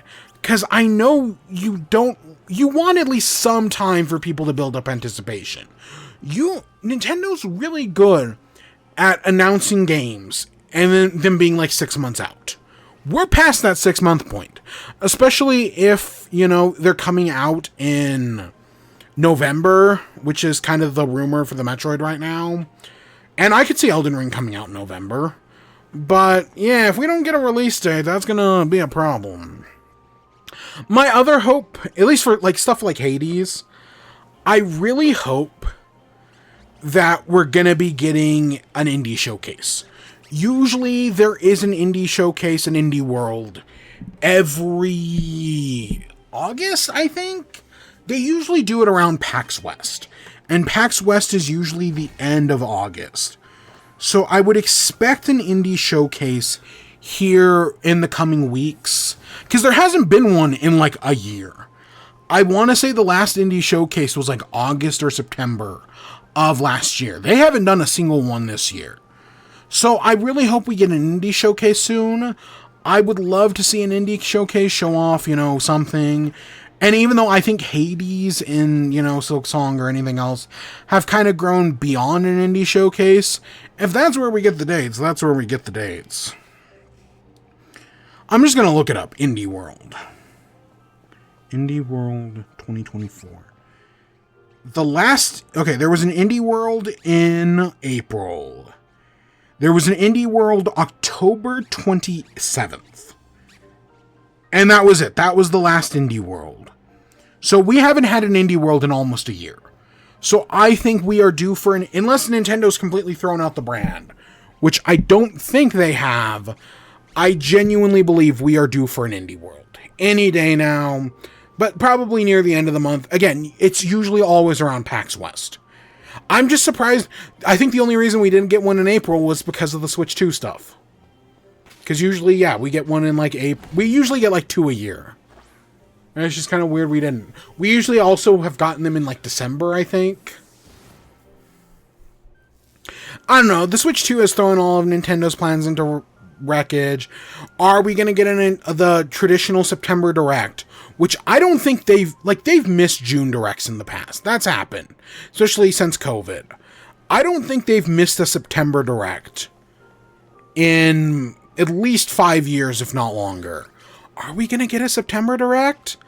Are we going to get Metroid Prime 4's release date before then? I hope we are, but I guess we'll just kind of have to wait and see. Alright, so that's the Nintendo Direct. I think I gave it a 5 out of 10 at the time. I still basically stand by that. Again, Age of Imprisonment looks good. Plants vs. Zombies is cool. You know, The Adventures of Elliot doesn't look bad at all. 5 out of 10, and that's me being generous.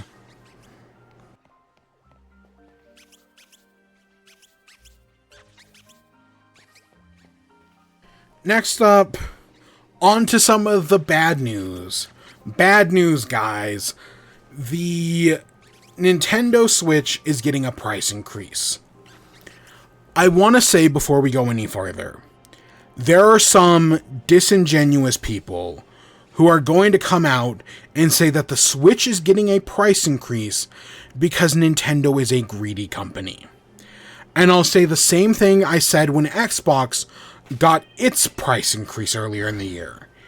This is not happening because these are greedy companies.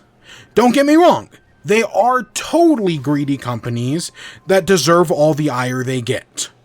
But this isn't a company greed thing. This is a Donald Trump thing. The whole reason these consoles are going up in price, the reason the Switch is going up in price, the reason the Xbox went up in price, the reason the PlayStation is inevitably going to go up in price, is all because of Donald Trump. You know, that Satan lover, small dick baby boy. Allegedly. This is all his fault. He's the one who's destroying the American economy. Admittedly, the economy, you know, while it's not completely in the shitter, I think that's because of Taco. Trump always chickens out. It's a pretty safe economic policy at the moment that he'll always back down, that he is a coward and a baby and a chicken with a small dick, allegedly. I hope some of this gets reversed. I mean, the economy's fucked either way. Again, a recession isn't guaranteed, but it's very likely. Every time he does shit like this, it goes up just a little bit more. But yeah, Trump has put more tariffs on, specifically to Vietnam, which is where Nintendo does most of their manufacturing. Nintendo specifically moved their manufacturing from China to Vietnam to avoid some of these tariffs. And then Trump just put tariffs on Vietnam anyways. Sure, will he still chicken out? Probably, but he's been so back and forth. You know, he's got the mood swings of a bipolar teenager. Anything's possible, but Nintendo's kind of done pussyfooting around, and this week, today, they came out and they put out a statement saying that as of August 3rd, so Sunday, the OG Switch will be going up in price, along with a bunch of Switch accessories. Now this, as of this moment, has not affected the Switch 2, because there is a part of me that wonders, is the Switch 2 already adjusted for inflation? That maybe, you know, because Trump was already talking about all these tariffs when the Switch 2 was announced. You know, that all literally happened April 1st, and the Switch Direct was April 2nd. And then, you know, Nintendo delayed pre-orders because of it and everything. I wonder if the reason why we didn't get the Switch 2's price in the original Switch 2 Direct is because, even though Nintendo has said this didn't happen, Nintendo is notoriously a liar. What if the Switch 2 already takes into account Trump's tariffs? That they just were like, hey, these tariffs are going to happen. Instead of putting it at 450, let's just put it at 500. Let's just build in the tariffs. And then, of course, deny that they did it. Because to say that they did it would be bad press. Because, you know, the president sues anybody who says he has a tiny dick. Which he allegedly has a tiny dick. Allegedly.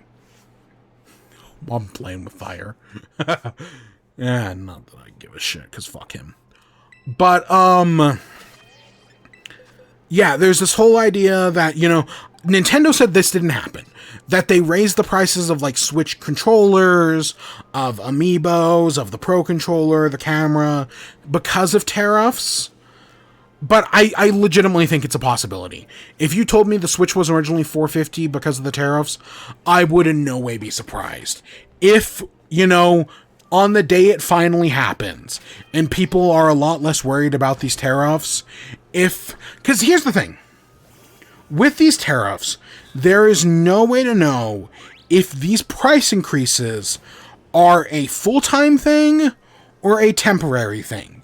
I think about, like, after 9/11, in order to help the airlines recover, they created a temporary baggage fee to help, you know, get airlines back up and running. And then that baggage fee just never went away. You know, still here we are 25 years later, almost 26. And that temporary baggage fee is now a permanent baggage fee. And, you know, once, you know, on the day it finally happens, are all these tariff talks go away? Are Nintendo and Xbox going to lower the price of their systems? Or, because, you know, people have already been paying this $50, $60 increase, are they just going to keep it? Because they've proved that they could get away with it. Even if, you know, it's not economically viable. We'll see. We have no fucking idea. We are in unprecedented times. You know, what people wouldn't kill for some precedented times. So what are the actual Switch increases in price? Now, Nintendo in their statement just said that prices are increasing. They didn't actually get solid numbers. They didn't say like, hey, like when Xbox did these price increases, they said specifically, hey, the Xbox Series S is going up by this much, the Xbox One X is going up by this much, Elite controllers by this much. Nintendo, of course, didn't do that. Instead, we just kind of have to guesstimate, but Wario64 dug around on Target and got some numbers, so we have some good guesses. So, for the... Again, right now, this is only the OG Switch. This does not affect the Switch 2. For the OG Switch Lite, it went from $200 to $230. So that's a $30 increase. The OG Switch, so the original, went from $300 to $340. And then the Switch OLED went from $350 to $400. So it goes up by 10 for each system. So, you know, $30 for the Switch Lite, $40 for the OG Switch, and $50 for the OLED. That's how they're doing it at the moment. The other thing we know is going up in price is the Alarmo. Currently, the Nintendo Alarmo is basically $100. It's now going to be $110. So they're going to charge an extra $10 for that. Again, allegedly, we don't know the official prices, but this makes sense. And then they've also said that other things are going to go up in price. The other thing they specifically highlighted was Amiibo. Because Amiibos already went up in price earlier this year. They went from, like $24 to $28? Something like that. Like, Amiibos have already gone up in price once. But it looks like they're going to go up in price again.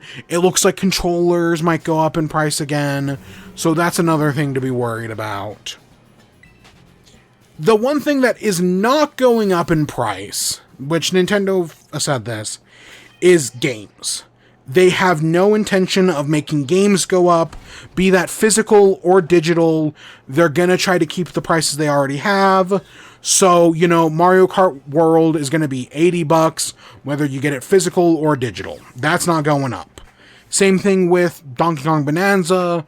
That's going to be $70, whether you get it physical or digital. Which is, hey, that's at least one, you know, at least those aren't going up in price. Because you know shipping those cartridges in those boxes, even if it's a game key card, that costs money. So that there's at least that.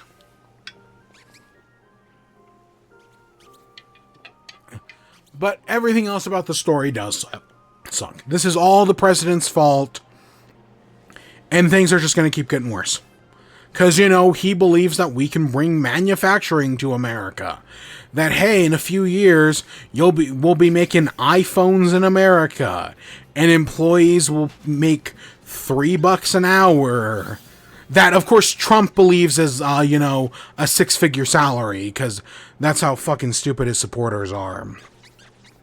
But, you know, we could, Trump totally believes that in a year's time, we could be making, you know, iPhones in America that cost, you know, fucking $10,000. What a fucking moron. Like, there's a reason that when Biden tackled this problem, he just focused on chips. They looked at it and were like, hey, the problem is chips. We don't have enough chips. Let's just focus on building those in America. And I'm sure Trump fucked that up at some point.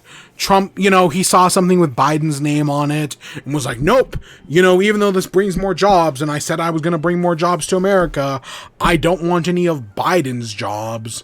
I wouldn't be surprised if he fucked that up. I have no idea, honestly, but I wouldn't be surprised if he's at least tried.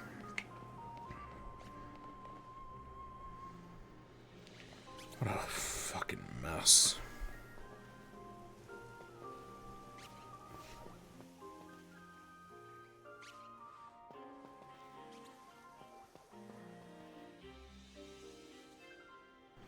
So that's all the news I've got. I guess that takes us to WIBE. So I saw one movie. I wanted to see both bad guys in The Naked Gun this week, because I've actually heard really good things about The Naked Gun. I've heard it's a lot of fun. It's only like an hour and a half, which that's really short for like a big movie like this. I'm actually really glad that it is. Hopefully by next week I'll have seen it. But I had time to see one thing, and I was like, I liked the bad guys. I'm a little bit more invested in that. So I went and saw that. And then we have Rick and Morty, which I've been meaning to talk about.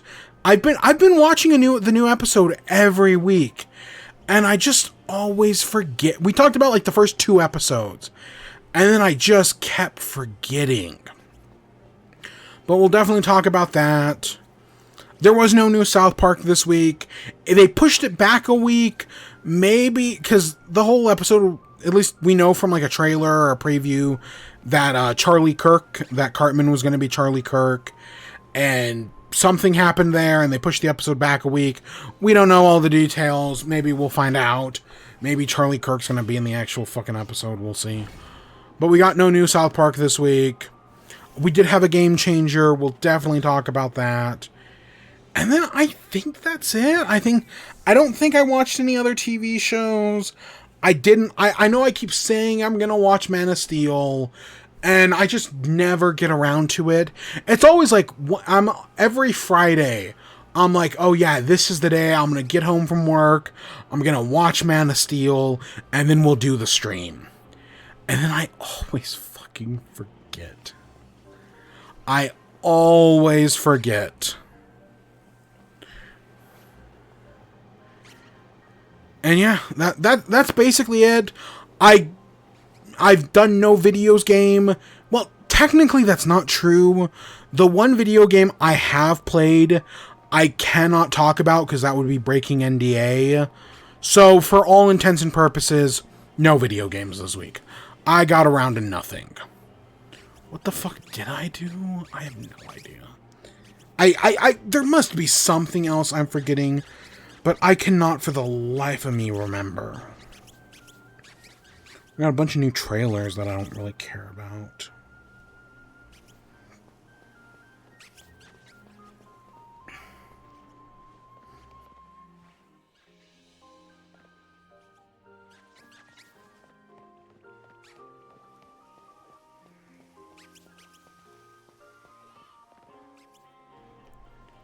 Alright, so the first Bad Guys movie. This is a DreamWorks movie based on a series of books.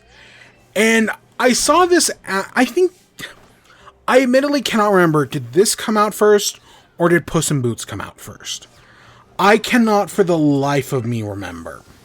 But I saw the Bad Guys in theaters. I remember seeing the trailers and it being like, oh, look at this. This is like a Spider-Verse style movie. You know, it's taking hints from that animation. Because that's it's crazy how Spider-Verse has completely redesigned what modern animation should look like. We went from, Pixar with their, hyper-realistic but still cartoony, The Incredibles 2, where you can see every bit of hair in his 5 o'clock shadow. You can see all the fibers on his shirt. We went from that to Spider-Verse, which is way more stylized, using smear frames, doing characters off different frame rates to emphasize certain things, just way more stylized, way more cartoony, actually in some ways having, 2D hand-drawn elements, and it's just so much better. And since then, we've seen an explosion in that style of movie from everybody but Disney. Sony Animations they did it with Across the Spider-Verse. They did it with K-Pop Demon Hunter. I'm sure there's a third example. Disney, meanwhile, they did it with The Bad Guys. They did it with Puss in Boots. They've been leaning heavily into it. That new Goat movie, which I'll be honest, we got a trailer for this new Goat movie. And I have zero interest in it, because it just looks like Zootopia. It's Zootopia, but instead of being a cop, it's about basketball. Which admittedly, I do like more, because, all cops are bastards. But I would have no interest in that movie. In fact, I would assume it's like the next Norm of the North. If it wasn't for the fact that it's, taking influence from that it's Sony Animation Pictures, that's what has me interested in Goat. I will a movie I never even would have looked at, I will probably see, just because Sony has rebuilt their reputation so well. They went from the Emoji Movie to some of the best animated pictures of the modern day. I mean, we're getting 2 more K-pop Demon Hunters. And maybe a live-action one. Please don't let that lie. Fuck these live-action remakes, man. Fuck them. I don't need live-action K-pop Demon Hunters. Stay with the animated. Make 2 more animated ones. Make 1 million animated ones. That movie was so fucking good. What was I looking up? Oh, I was gonna look up Bad Guys. Bad Guys was 2022. And Puss in Boots, The Last Wish was all okay. So they both came out in the same year. Oh shit. Either way, they're, so the original Bad Guys had some really nice animation. There's a really good video that's like, it might be like Every Frame's a Masterpiece, or it's one of those YouTube channels that looks at the whole Crimson Paw scene, the prison break from that movie, and just how well animated it is. Because that movie's got some great, fun animation. It's got one of Awkwafina's best performances. Like, she's the tarantula in these movies, and I don't mind her at all. I think she does it's some of her, like, compared to her Disney work, oh my gosh, yeah, I'd watch her in one of these every day of the week. So I really like the original Bad Guys. I think it's a really solid... No, it's not as good as, like, Puss in Boots, The Last Wish, or K-pop Demon Hunters, or, The Wild Robot, another book-based movie. But it's an all-around very solid film. I would definitely, if you've got kids, they're going to have a good time. The second one, the same thing. I think it takes what the animation worked in the original. It ups the stakes a little bit. The animation's just as good, if not a little better, because, it's been what, 3 years. And I think it's all around a really solid movie. The whole premise is that, the bad guys went good in the last movie, and now they're kind of struggling to be good. They want to get jobs, but they're ex-cons. It's not easy for an ex-con to get a job, because they look at that resume, see that gap in employment, and are like, no, we're not going to hire you. You've been to prison.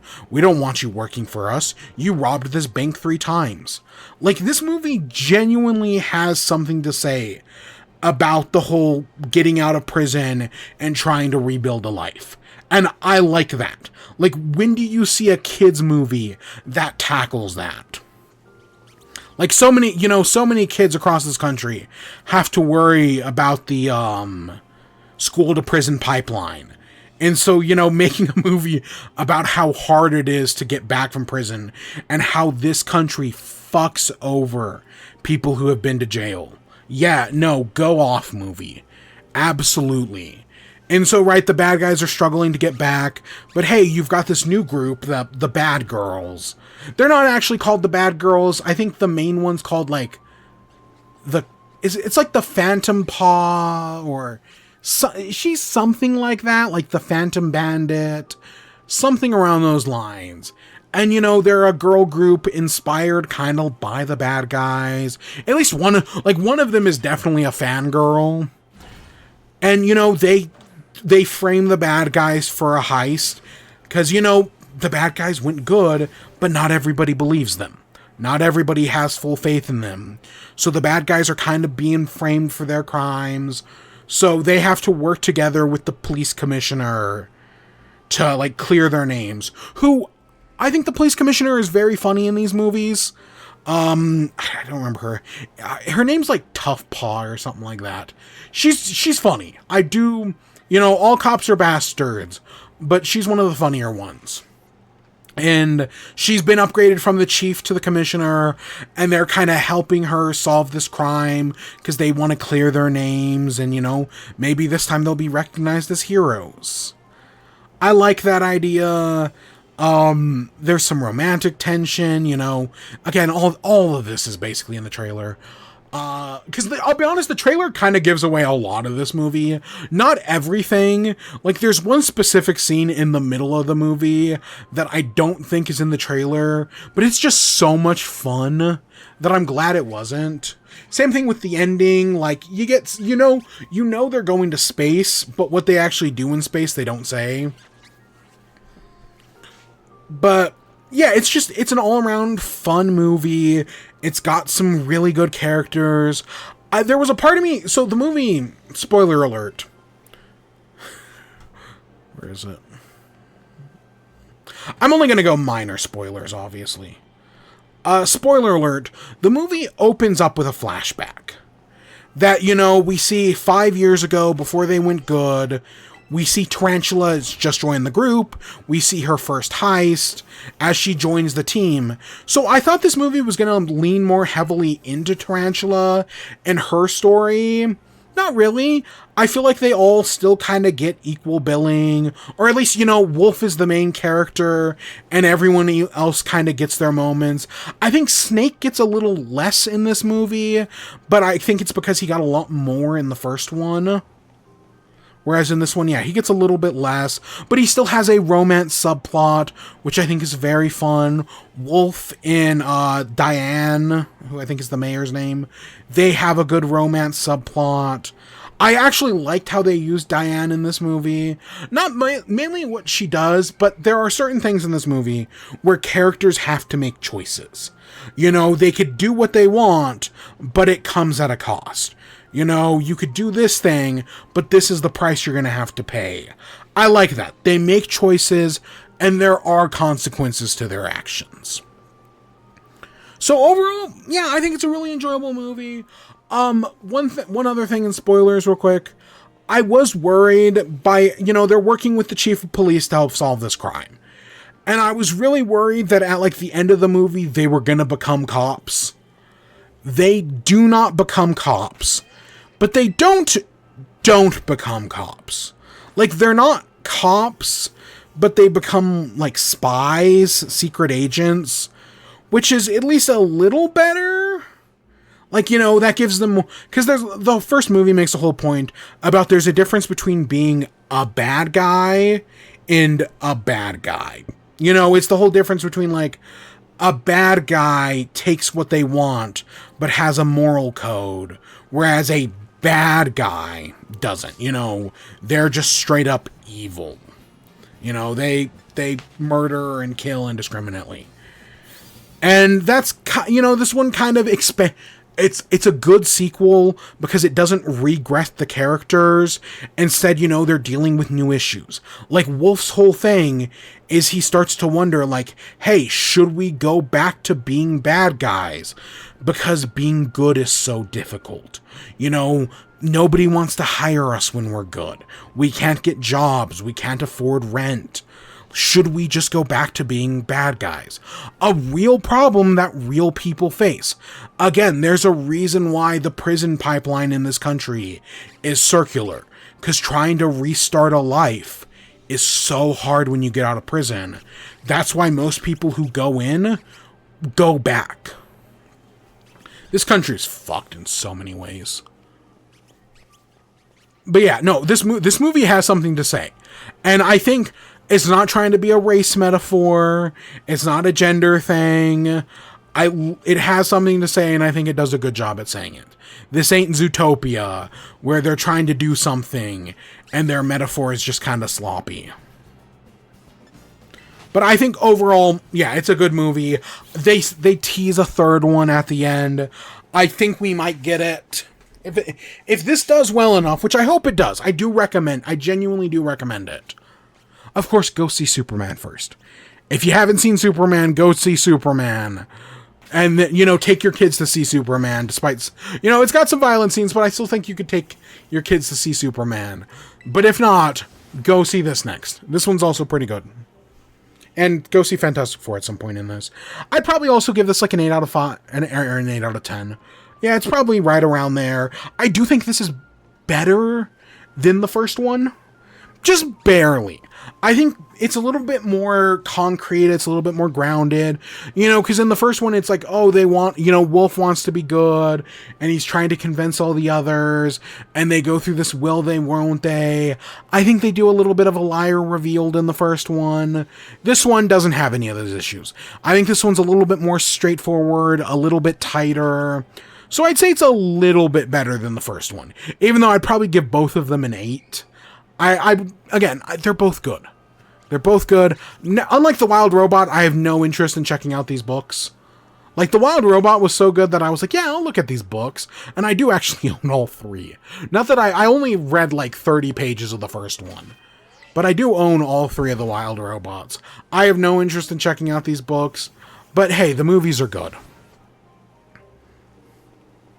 So that's that. Ugh.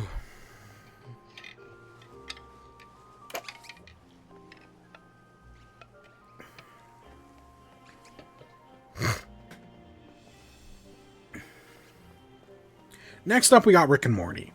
So, this season... So, Rick and Morty has not been talked about that much recently, outside of the whole Zack Snyder, James Gunn clip, where, you know, James Gunn basically is the villain in one of these episodes. And Zack Snyder is also just kind of there. I feel like people aren't really talking about this season of Rick and Morty, and I feel like people didn't really talk about the last season either. But I honestly think that's for the best. Like, I'm not going to say Rick and Morty has reached, like, the peaks of, like, season 2 and 3. I don't think, you know, the show is at that level of quality. Like, this isn't you know, Simpsons seasons 4 through 8. Not that Rick and Morty, I think, has ever hit those highs. And there's our last pedally. Rick and Morty, I don't think has ever been as good as Prime Simpsons. But I feel like after they fired Justin Roiland, the show has just kind of stopped giving a shit. And now, normally that's a bad thing. Normally when you stop giving a shit, things fall apart. But I feel like when Rick and Morty stopped giving a shit, the show actually got better. Or at least they got more consistent with their episodes. Because that was season 4 or 5 had some truly just god-awful episodes. The baby, the sperm, just some truly fucking abysmal episodes. But now that they don't give a shit, I feel like, yeah, the show's kind of gone up in quality. Not that it's perfect. I mean, we're more like along the lines of like Simpsons season 15. At least we're not doing a bunch of fucking travel episodes. But it could be worse. It could be a lot worse. And I do think this is one of the better seasons. So I want to let me just pull up an episode list real quick. Because it's been a while since we've talked about these. And I'm just going to go through every episode. I'm just going to go through every one. So the first episode was all about Rick, you know, Summer and Morty steal Rick's charger. So he traps them in a matrix where they spend like 30 years stuck in the matrix. They come out, they're all freaked out, and Rick's like, oh, let me just memory blast you. And they're like, no, we refuse. After that, you know, Summer goes to Santa Fe to rediscover herself, and Morty creates a killdozer to try to destroy the world, because while he was stuck in the Matrix, he got PTSD. And I think, you know, it's not an amazing episode, but I think it was a really good start to the season. You got some fun bits, you got a good sci-fi premise. Overall, I thought it was a really good start for a season. You know, I've definitely seen worse. Episode 2, Valkyric, was all about Rick and Space Beth. It's specifically them team up, because Space Beth gets abandoned on one of her missions by, you know, the Resistance. So Rick has to go in and save her, and then Rick joins the Resistance to help her out, but he's, you know, the embarrassing dad. And yeah, overall, I think what worked about this one was that the bug commander from way back in like season 3 that, you know, leads the galactic government, he returns in this one, and he's a kind of funny side character. Like, he's got his moments. So it was nice seeing that. The whole Space Beth thing, it's kind of generic. It's not an amazing episode by any means, but I definitely didn't hate it. It's probably one of the weaker ones of the season, but it was fine. The Rick, the Morty, and the something, this is all about, this is a Citadel episode. This is basically our Citadel epilogue that, country Rick wants to rebuild the Citadel, so he's going off to all these, like, little colonies of Ricks and Mortys, killing all the Ricks, stealing all the Mortys, to rebuild his Citadel. But he accidentally picks on the wrong Rick, and he kills a bunch of Mortys, so this Rick goes out, it's a Western. They kill all these people, they destroy his crops, they almost kill him, so he swears revenge. This farmer Rick goes out. You find out he was the former head of Syndicate Cloning. Or Citadel Cloning. And yeah, basically 2 Mortys team up with him.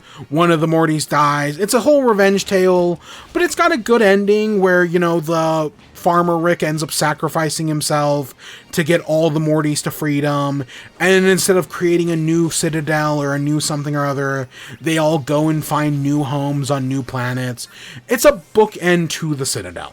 No more Citadels, no more gods or kings. Just, Mortys living their lives. A solid episode. The Last Temptation of Jerry is probably the weakest episode of the season. This is their Easter special. And they basically find out that the Easter Bunny is like a werewolf, but a fuck werewolf. That basically Easter Bunnies are like this invasive alien species.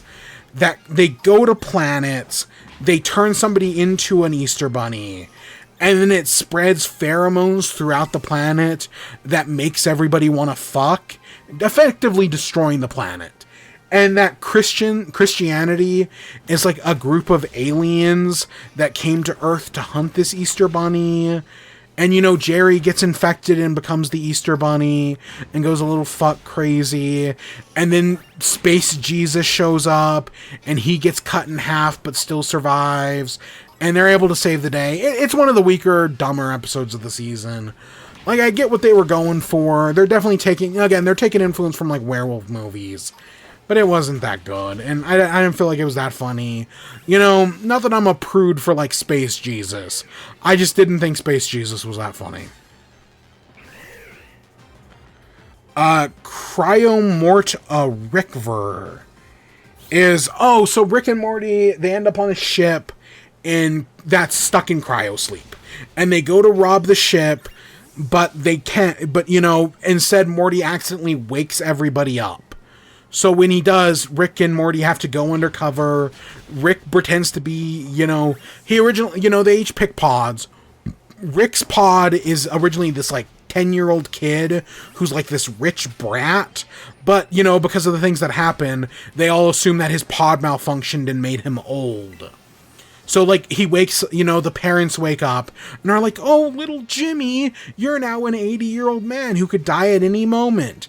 And he actually ends up, really liking the parents. He thinks they're, really sweet and really kind. And then, meanwhile, Morty ends up in, the lower levels where he finds out it's a whole, class system thing. So he's, one of the slaves. But he eventually convinces, them to rebel completely on accident. He's not trying to lead a revolution. He just kind of does. And so they eventually throw off all the rich people. They open the vault, which is what Rick wanted from the beginning. And it's empty. Because they find out that the people that Rick and Morty replaced actually woke up and stole all the money. Right? They stole the money before Rick and Morty got there. And then the end of the episode just completely, switches tones and becomes Wacky Racers, where everybody's chasing this kid and this old man to try to get, the space bucks or whatever.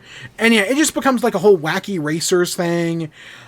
It's okay. Again, it's not a great episode, but it's not a terrible episode either. The whole wacky racers change tone kind of comes out of nowhere, but it's not funny.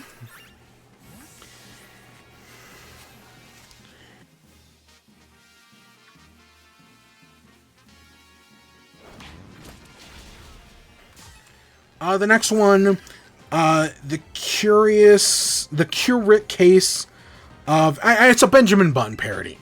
They do a Benjamin Button parody where basically the rest of the family goes to this like human world where they got Danny DeVito voices in this episode.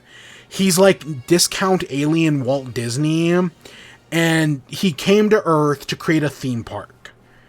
And he creates this whole like Earth-based theme park, but then it gets like gentrified, and it turns out like the original theme park used to be shit, and then gentrifying it ruined it. Webby, Webby from DuckTales, is this alien girl who wants to fuck Morty, not because she like cares about him, but because he looks weird and gross, and she wants to fuck humans. It's a whole thing. It eventually turns into the Itchy and Scratchy Land episode of The Simpsons, where, like, in that one, all the robots turn evil, and it becomes a whole Jurassic Park thing. Same thing here, like, they have all these, like, big-headed, like, mascots, including a Danny DeVito, and they all turn evil and try to kill them, but, eventually Jerry and Summer are able to escape, Morty probably as well. Meanwhile, Rick fucks off, because that's the B-plot. Everything I just mentioned is the B-plot. The A-plot is Beth and Space Beth are like bitching about how everything sucks. And they're like, the last time things didn't suck was our childhood. So they have the idea of using one of Space Beth's machines to turn back into 10-year-olds. Which, if you remember, they mentioned back in like season like 3 in the whole pedophile episode. No, wait, that was the incest episode. Again, this show has some low lows. But in that episode, they mentioned that when Beth was a kid, she was a little psychopath. She was not a nice kid. So when both the Beths become 10 years old again, they turn into little psychopaths. And they start trying to kill each other. They try to kill the neighbor, Jean.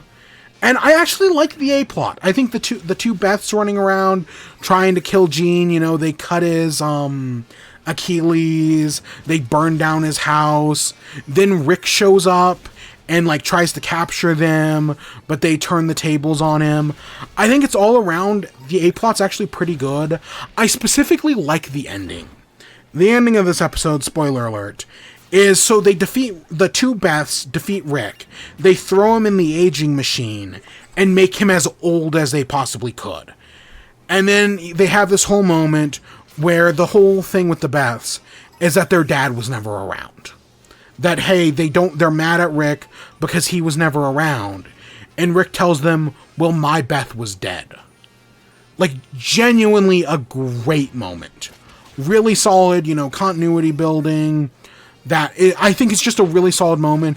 I also like the ending where after the Beths, like, age themselves back up, they go over to Jean's house and they fix it. Because, again, they burned it down earlier. They fix up his house. Rick, heals Jean. There's this whole thing where it's like anytime Jean calls the cops, it goes to Rick's phone number instead of the actual cops. Overall, I think this is one of the better episodes. The Human Land, some plots, okay, but I think the main Beth subplot's a lot of fun.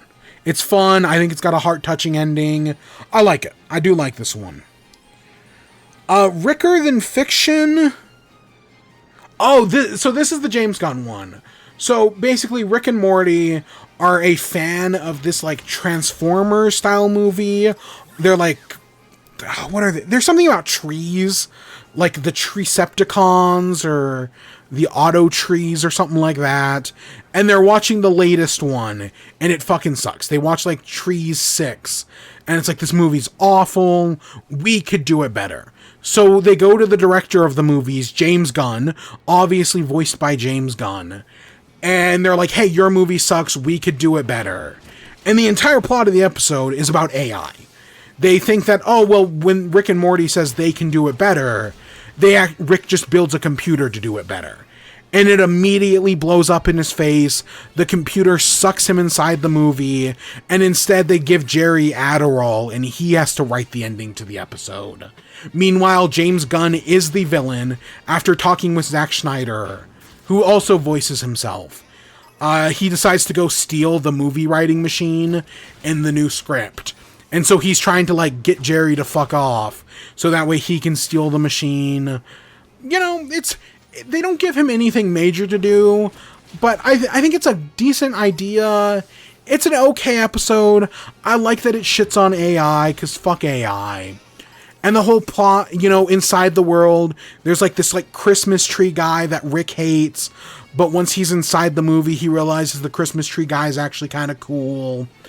And meanwhile, Morty becomes like the villain. He becomes the son of Cactus Guy, and they end up getting revealed. It turns into this whole thing. It's not an amazing episode, but there are some fun ideas in it. No More Land is a great one. This is a Jerry episode, and basically the premise of this one is that in the multiverse, because of Rick's, you know, whole hullabaloo, he accidentally leaves portals open between different realities. And so when he does this, some of the Jerrys have, like, accidentally stumbled into these portals over the years and have basically become like hitchhikers. They're hitchhiking through the multiverse using these different portals, and our C-137 Jerry runs into another hitchhiking Jerry, and they go on this little hitchhiking adventure. They go across the multiverse to these different realities. They have a good time. And then the villain of the episode isn't like a Rick or anything. The villain is just Jerry with a gun. It's a multiversal Jerry who his one special unique characteristic is that he has a gun, which I think is fun. It's a fun idea. It's a solid episode. The two Jerrys play off each other really well. You've got some fun multiversal concepts. Like, you know, there's like a multiversal highway that was created when two Mortys tried to stuff a bag of holding into a bag of holding. You get some fun stuff like that. You get some interesting universes. And you just kind of get some, you know, Jerry becomes like Eagle One on the Jerry Highway. At the end of the episode, they establish that Rick knows about the Jerry Highway and just does nothing about it because he can't be bothered. And I want to say he asked Jerry if he, like, fucked himself or something like that. But yeah, no, it's overall a really solid episode. It's a Jerry episode, but it plays around with the multiverse very well. It's got some good moments. Yeah, I liked it. It's one of the stronger ones in the season. So, okay, real quick, walking away, Pokemon. This Oddish location fucking sucks. I thought being up against the wall, it would be a good location, because usually wall locations are. It's not. There's like 6 Oddishes spawning. There's a bunch of enemies here. This location sucks, so I'm clearing it out, and we're going to go to a different one. Maybe, I think there's another one here on the biome that's a little bit more open. We're just going to head over there. Unless I see something else better, but no. This one sucked. I think it's just, yeah, right over here somewhere there's a better one. Because that was just a bad location. Yeah, see, right over here. This one's better. Continuing on, episode 9 of Rick and Morty, season 8, is, so Summer and Rick are doing a Minority Report. There's a trendy hipster restaurant that Summer wants to go to, where the precogs from Minority Report predict what you want to order, and then give you your order. So, they predict that Rick wants this, like, squid thing. But for Summer, they just give her avocado toast. And she's really disappointed. Rick tells her, like, don't get involved in precogs. It always ends badly. They go get involved anyways. Then Rick goes and chills with the precogs. Finds out they're actually really cool. And shits on Summer. Then Summer kidnaps them, and Rick becomes the villain of, and this is the B plot. Rick becomes the whole villain trying to stop the precogs because he just wants to hang out with them, eat food and drink. It's a whole thing. Meanwhile, the A-plot is Morty Jr. shows back up. Remember, I think it's season 1, episode 8, Morty fucks the sex robot, and he has a son, Morty Jr., who writes this book called My Terrible Dad or My Terrible Father, and the son is dying. So he asks, like, hey, will you take me to my mother's grave? So they go into Rick's trash dimension to find the mother's grave, to pay their respects.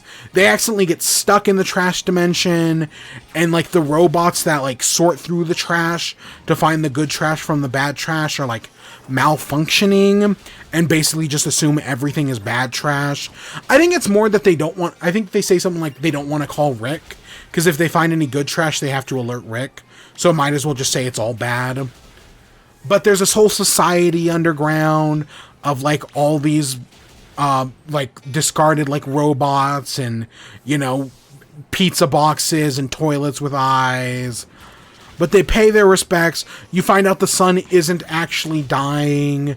That the real reason he did all this is because every book he wrote after My Terrible Father didn't sell as well. So he's wanting to write My Terrible Father 2. And that's the whole reason he did all of this. Eventually, you know, he gets shot but survives. Morty goes off to, you know, destroy the trash robots. And they lead a whole revolution. What else? I do like... So basically you find out that, you know, after he wrote My Terrible Father, he wrote this whole, like, Lord of the Rings, Harry Potter, Percy Jackson series. And at first, like, all the people in the trash world know about it. Because, you know, Morty Jr. gave a copy to Morty. And it's like, oh, you didn't even read them? And then I did like the reveal later on that, no, Morty read all of them. He's a 14-year-old boy. He's the target demographic. Of course he read all of those books. So that was a fun reveal. And yeah, the episode ends, you know, you find out that Morty Jr. has been canceled. He's a whole Me Too guy. And so he stays in the trash dimension and marries a robot microwave. So that way he can get out of going to court, potentially going to jail, and having to pay child support. Meanwhile, right, Rick hates the Goonies. Yeah, and all the precogs get thrown into the trash world as well. It's whatever. It's a whatever episode. And then the last episode, the season finale, Hot Rick. Also a really good one. So like 2 seasons ago, when Rick entered his bird person's mind, he met like a younger version of himself that became self-aware. He met a younger, self-aware version. And that self-aware version, like, snuck himself into Rick's mind. And then last season, 2 seasons, again, a while ago, Rick and Jerry merged minds. And when they did, the memory Rick went from Rick's mind to Jerry's mind. And eventually, now, you know, Rick finds out about this, because Jerry has all these memories about how such a good person Rick is. But exactly, they're all created by Memory Rick. So Rick pulls Memory Rick out of his mind, or out of Jerry's mind, and it basically like leaves him in like this ant farm. But Memory Rick finds a way to escape into Beth's mind, and then like starts implanting Beth with all these like memories of her like being like a secret agent, so that way they can save the memory of Diane. Because they explain that when the Omega device went off, you know, the one that wiped out Diane across the multiverse, it mostly erased everybody's memory of Diane. Like, Rick only has a single memory of Diane left. And he eventually, because Rick's, you know, trying to move on, he meets Bug Ann, who is like a whole different woman. You know, she's a bug person, and he's trying to hook up with her. He's trying to move on, but the only way he can see to do that is to get rid of the one memory he has of his dead wife. So that's exactly what he does. Eventually, you know, he messes up things with Bug Ann. He accidentally mentions they're having casual sex which is like ritual, which leads to ritualistic combat that he ends up having to bail on. Because, yeah, Diana eventually reveals... She goes to, like, get the memory Okay, so Beth, after being influenced by Memory Rick, goes to get Memory Diane. But when she does, Space Beth finds out. And Space Beth is killed by Normal Beth. Which is like an oh shit moment. Except for the fact that this is Rick and Morty and death doesn't mean anything. Like, they're able to save Space Beth. But, like, for a moment, it's like, oh shit. Oh shit. And then so Beth goes on the run. Diane acts, the memory Diane ends up infecting Beth's memories, and like her memories start becoming self-aware and like recruit an army of memory Beths, and they go AWOL trying to kill Memory Rick and Memory Diane, and it just goes off the wall. Beth almost commits suicide in like a genuinely really good moment. The Memory Rick and Memory Diane fucked up Beth's memory so much that she tries to kill herself. And Rick eventually talks her down in a really good moment. Like, there's a good action set piece with like a car chase and everything, but they're eventually able to talk her out. They fix Diane's memory, or Beth's memories. They pull out Memory Rick and Memory Diane. And Rick, of course, says, oh, I'm going to destroy them. But he doesn't. He puts them back in the ant farm, the memory ant farm, and then tosses them off into space. And it's like, you're not my problem anymore. If you come anywhere near me, I'll destroy you. I'm going to erase my memory of this ever happening. Because this is super fucked up, and you almost killed our daughter. It's a good moment, and it's a good ending for an episode. You know, you always got to end off on some tragic music. It's a Rick and Morty episode. This one does it. I think it does it well. Overall, really, yeah, solid episode. All the memory stuff is really interesting. And yeah, I think you've got some good final scenes. And that's where the season ends. You know, you get your customary Mr. Poopy Butthole moment where he talks about, you know, where basically his wife has figured out that Mr. Poopy Butthole's from an alternate universe, and they're like going to be studying him to find out what happened to her real husband, who, again, there's a whole storyline from a previous season. And yeah, that's where the episode ends. It was a decent season all around. I mean, the weaker episodes, Ricker Than Fiction, which is also, you know, every Rick and Morty season has like a meta episode about storytelling, interdimensional cable, story train. Ricker Than Fiction is the meta episode this season. Like, they bring up the story circle multiple times. Yeah, Ricker Than Fiction's a weaker episode. Crime Order Rivers, it's fine, it's whatever. Last Temptation, I didn't really care for. But, like, the worst episode in this season, I don't even know if it breaks the top 10 worst Rick and Morty episodes. Because there are some truly fucking awful episodes in this show. Whereas, yeah, Last Temptation of Rick, or whatever, is Last Temptation of Jerry, whatever, who cares, is, you know, it's still got some elements. I legitimately think when the show stopped giving a shit, it kind of got better. I really do. Not that it's anything amazing. It'll never be Prime Simpsons or anything like that. But yeah, it got better once it stopped caring. Which is a good thing. That's a good thing. Somehow.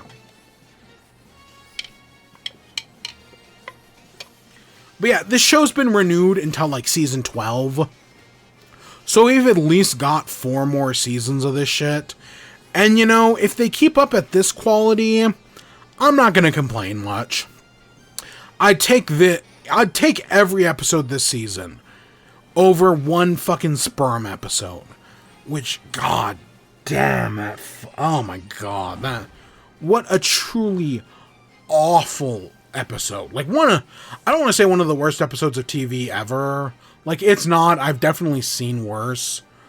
But it's pretty fucking bad. It's like, it's worse than like Simpsons Meet Lady Gaga bad.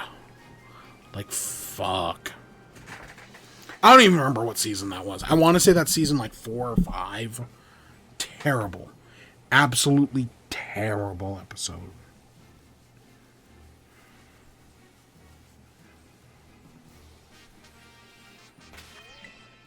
Yeah, it's season 5, episode 4. Fucking awful. And it's funny because it's got some good episodes that season. You know, the Planet Tina episode I liked. The turkey one was pretty decent. But that one, the Rick, you know, the one with Memory Rick is that season as well. The whole Two Crows and the whole Citadel Earth. Like, there's some good episodes that season 5, but it's just bad. I don't really remember season 6 like at all. Alright, we gotta get 4 shiny Odyshes. So that's 1, but we still gotta get 4. We still gotta get 3 more.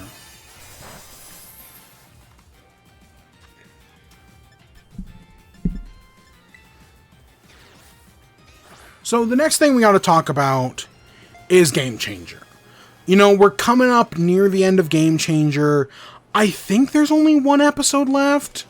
Usually it's 10 episode seasons. I think this is episode 9. It might be 8, but I think it's 9. I think we're getting up there near the end. And episode 9, Who Wants to Be, is a fantastic episode. This season has been nothing but bangers. And this one is just another banger. So it starts off, you know, with them setting up like, oh, it's going to be Who Wants to Be a Millionaire. They do this whole thing where they've got to create a drawing, like they draw a cat. Whoever does the best cat drawing goes up first. It's Kimia, Jacob Wysocki, Kurt, and Jeremy, I want to say, 4 contestants. Jacob does the best cat drawing, so he goes up. And it's just, you know, it starts off with some very generic, general trivia. Of course, they're winning money. He does a few rounds, he answers a few questions correctly, and he gets like $1,000. And then it just keeps going. So Samurai, like last year, had said like, hey, is there a company who wants to sponsor an episode of Game Changer? We're looking for at least $50,000, but the highest bidder wins. We'll take anything, basically. You find this is the sponsored episode, and they got sponsored by LinkedIn. LinkedIn came in and gave them basically $10,000 or $100,000. That's a lot of fucking money. Do I respect LinkedIn anymore after this? I don't know, but this is the best advertising for LinkedIn I have ever seen. Which just, I mean, know your audience, I guess. You know. So, yeah, LinkedIn gave them $100,000. Because this is a contestant episode. This is an episode entirely based around Jacob Wysocki. All the other contestants are just kind of there to support him. They're his entourage, his hype men. This is a Jacob Wysocki episode. You know, kind of like if you remember back in season like 4 or 5, you had the Try Not to Cry episode, which was all about Jess getting her wedding. And then, of course, back in season 2, you had the Brennan episode, Yes or No, which was all about psychologically torturing Brennan. So this is the 3rd episode in the history of Game Changer, all based around a single contestant. This one's all based around Jacob Wysocki, and it's just a celebration of Jacob Wysocki. It's getting him and all his friends together in one room and giving Jacob Wysocki $100,000. And it's amazing. It is truly a beautiful episode. I don't think it made me cry, but I know it has made a lot of other people cry, because it is just really heartwarming. Like, imagine just being such a good person that your friend goes to your boss and is like, hey, I want to find a way to give him $100,000. And your boss agrees, reaches out to a sponsor to get $100K just to give it to you. Like, holy shit. Imagine being such a great person. Like, we are truly blessed to have Jacob Wysocki. I don't know what, we may live in a terrible timeline, but we are lucky enough to be in the timeline with Jacob Wysocki. Truly great. He is amazing at everything he does. This whole episode is really good. It's really funny. I like when they get into the personal questions. Like, one of the questions is all about his blood type, which of course got me thinking about my blood type, because I don't actually know what my blood type is. I tried to figure it out. Since this episode came out, I have tried to figure out my blood type, because I've given blood before. Admittedly, it's been a while. God, probably 2016. Oh, fuck. But I've given blood before. I cannot for the life of me remember my blood type. Tried reaching out to my parents. No idea. No fucking idea what my blood type is. So that's not good.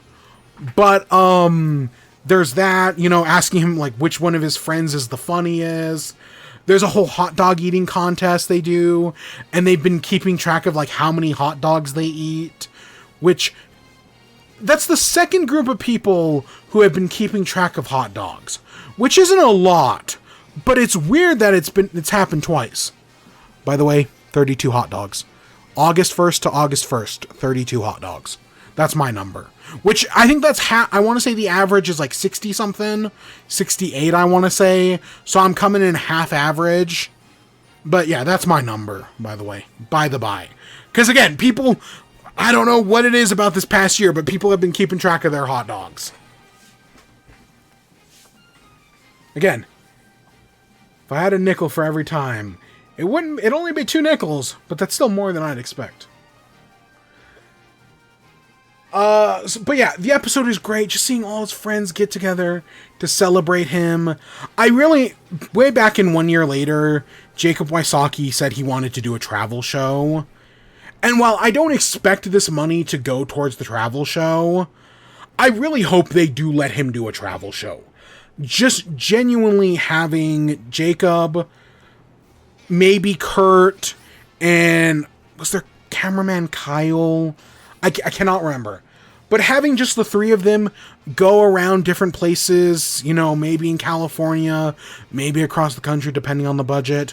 I would love a Jacob Wysocki doing Anthony Bourdain would be fantastic. But there's a whole thing where, Jacob Wysocki has had a hard year. He's gone through a lot. But then when 1 year later came around and they gave him money, he gave it all away to charity. Because that's just how good of a guy he is. So having an episode just dedicated to celebrating him and what a great person he is. Truly a fantastic episode. A great episode with a great framing device that all just comes together for a really heartwarming ending. Again, I've seen a lot of Superman edits. I've seen people take the I'm a punk rocker and the Starman and whatnot just to celebrate him and how great he is. And it's, again, Hope Punk is real. We are living in it. And it's great. It's just a great game changer episode. And I'm so happy we had it. Because it's such a good time. Truly blessed.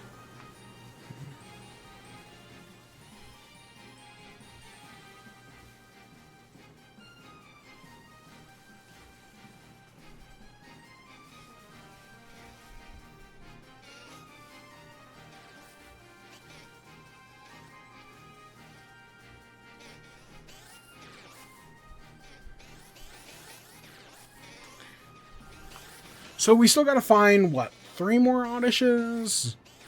2 more auditions? I'll be honest, I kind of lost track there for a second. We'll find out when we get the next one. I think it's 3. So we still gotta find some odysses, so we still got time.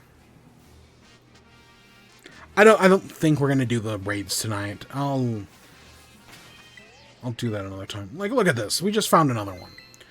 I guess that takes us to miscellaneous. Anything else I gotta talk about?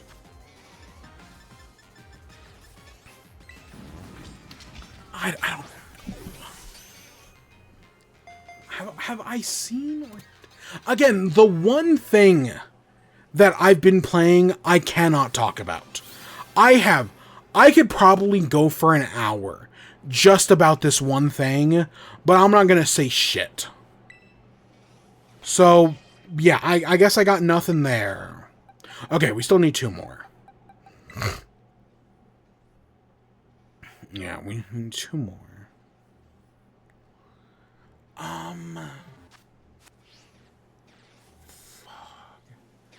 I picked up Tony Hawk Pro Skater 3+4.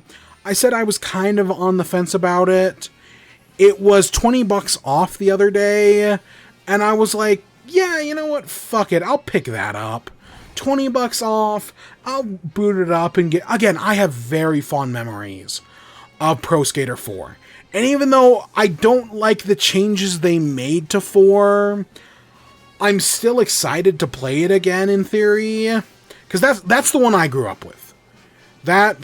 My cousin had Tony Hawk Pro Skater 3, and I had 4. And I put way more time into 4. I'd maybe only played 3 like once when I was over at his place.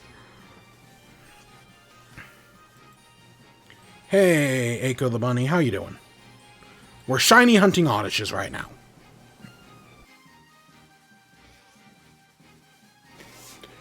But yeah, that was... I want to play... Because I like Tony Hawk. I really liked 4, but I liked the mission-based 4. Where it was all about you go to new locations, you do missions, you uncover new areas. That was always so cool. The whole elephant thing at the zoo was like, finding that out for the first time was so cool. For like, you know, PS2, 2004 me. Oh my gosh. But I'm worried the remake ruined it. But we'll just kind of have to wait. I'll have to wait and see. Yeah. Anything else? We beat Donkey Kong last week. We talked about that. I don't think I've played anything. I've been playing Miitopia still. Again, my goal was to beat it before the end of July, and that just didn't happen. Like, I'm near the end of the game. There's one of the final quests before you go fight the final boss is you have to get like these clown jewels. And I'm working on getting all of these, like, face jewels to get into, like, the Sky Pillar. And I just haven't gotten there yet. Like, I'm working on it. But, you know, it's not a long game. I think it's only, like, 30 hours. But when you only do, like, 1 hour a night, if that, it takes its time. And I need to play Expedition 33. I mentioned it last week. That I was like, oh yeah, you know, I beat Donkey Kong, now I can put all my time into Expedition 33. And I just didn't. I was going to, and again, I got sidetracked by things I can't talk about. But yeah, I think that's it. God, I can't. I'm trying to rack my brain about anything else. I didn't see any other movies. I didn't TV show. I'm still working on Dungeon Crawler Carl. Man, it's funny. I was with Dungeon Crawler Carl for the first 5 books. I was doing almost a book a week. I was going so quickly. I did, 5 books in 5 weeks. And then the 6th book, I have been working on for over 5 weeks now. The 6th book has taken me almost as long No, it's definitely longer than the first 5 books combined. And you know what else I found out? They make Webtoons.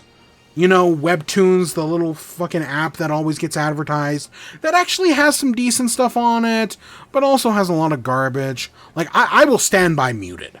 I will stand by, I think Muted is goated. It is so good. I'm glad it's getting a physical print finally. That, yes, I did buy, because I do really like that story. But they got the rights to do a graphic novel for Dungeon Crawler Carl. And I guess they've already released the first few episodes. It has a music soundtrack. You know, they're doing it to music. And that's cool. I found out about that. That's the whole reason why I thought about it, because I found out about it. And it's like, okay, so I opened up Webtoons for the first time in like a year. And I'll be on Carl, because they're going for like an anime art style. Like, it's definitely anime influenced. So Carl just kind of looks like generic anime guy. Like, if you picture generic anime military white guy, that's exactly what Carl looks like. Beatrice is a redhead, which admittedly, I don't remember her being a redhead. I thought she had... I've always pictured her with black hair, but that's regardless. Yeah, Beatrice is a redhead. And Donut, meanwhile, she's like... Okay, I'll be honest. When I picture Donut, I picture one of my cats. I have a very fluffy cat. She's whatever the cat equivalent of a mutt is. I couldn't tell you the breed or anything. But, you know, she's a fluffy little... She's white, brown, black, a little bit of everything in there. Mostly white. And that's kind of what I picture Donut. I guess Donut is like a... She is a fluffy cat like that, but she's like specifically like brown and black. Whereas the graphic novel, she looks very gray. She's a gray cat with big yellow eyes. And I'll be honest, I don't really love the donut design. Not really vibing with the donut design. But, I don't know. I read the first issue when I found out it existed. I was like, oh, cool, let me check that out. And it was like, oh, I just read all of these books. I maybe don't need to read this as a graphic novel. I don't. Oh, you know what came out? So, there's a book series called The Inheritance Games. It was originally 3 books. It was a trilogy. About this girl who, this random guy leaves her his entire estate and his will. And there's this whole puzzle for her to solve. The Hawthorne estate. She solves it with the help of, you know, the Hawthorne's grandkids. And it's a pretty solid trilogy. You know, the first one is all about the grandkids and solving their mysteries, helping them reconnect because they all kind of hate each other. Then the second one is all about their parents, that the mom hates her sister after her brother died, and it's like this whole mystery set up to like help them reconnect, but the kids end up solving it. And then the third one is just kind of wrapping up all the loose ends. The third one's probably the weakest of the original trilogy. You know, there's a part of it which is establishing, like, the next generation. If the first one's about the grandkids, the second one's about their parents, the third one is settling the debts of the grandfather, but how those debts carry on to their grandkids. It's a whole thing, you know, there's a bunch of big reveals, but it all ends, you know, it all ends on a good note. And then the book ends with, you know, since she's got all this money that she doesn't want and doesn't need, she's going to start giving, you know, she's going to give a lot of it to charity. But she's also going to set up the grandest game to give others like her a chance to win money. Makes sense. You know, I get that. And then they announced they were doing the grandest game as a book. And I was like, oh, that sounds like a lot of fun. You know, I picture, if you've ever heard of Perplexity, there's a really great YouTube video about Perplexity that I recommend you go watch. But I figured when they said, hey, we're doing the grandest game, it was going to be Perplexity. That was my thought. That's not what happened. They did a 4th book. I think it's called, like, The Hawthorne Brothers, which is about the kids, And there's this whole, like, devil's mansion thing. You know, they go to this devil's club. Meanwhile, Grayson meets his, like, sisters, because he's got, like, half-sisters who don't know he's related to them. And it's basically, like, these two plots. And then the Grandest Game comes out, and it's just those characters. It's Grayson's two sisters. It's the butler from the Devil's Casino, some random old woman who I don't remember, and two guys who play, because this is the second Grandest Game, because they skipped over the first one, which is the book I wanted. Yeah, it turns out the book I wanted for the Grandest Game, yeah, no, they just completely skip over that. Instead, the actual Grandest Game book was all about personal drama and other bullshit, where basically one of the daughters, one of Grayson's sisters, wants to reveal that the main character had her dad murdered, which is only kind of true, because the dad actually tried to murder her and then failed. Spoiler alert, I guess. So, like, she wants to reveal that, hey, the main character, whose name I cannot remember for the life of me, murdered her dad. The problem is, everybody but her already knows this. Like, I think the sister's name's Savannah. It's Savannah and Gigi. Gigi knows that her dad tried to kill the main character, and the main character had to kill her in return, right? It was somebody was going to die, and their dad was the one who died. Like, she knows this, but Savannah, the other sister, thinks she doesn't, and is trying to, like, protect her sister.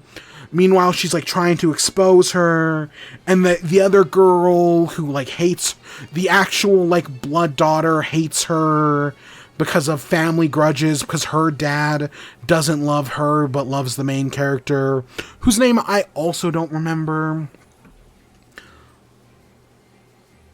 Okay, names I remember. Savannah, I think Gigi's the sister. I remember Grayson. I remember, is either Xander or Xavier. And I remember Hawthorne's the last name. That's it. I cannot tell you a single other character name. That's more me being bad at names than actual problem with the book. But yeah, so they did that, and like the ending, oh, and Roman is like the butler who worked at the Devil's Mercy, which is like a fucking Illuminati bar. I remember that. But basically, yeah, the book ends with Savannah being like, oh, I'm going to expose the girl.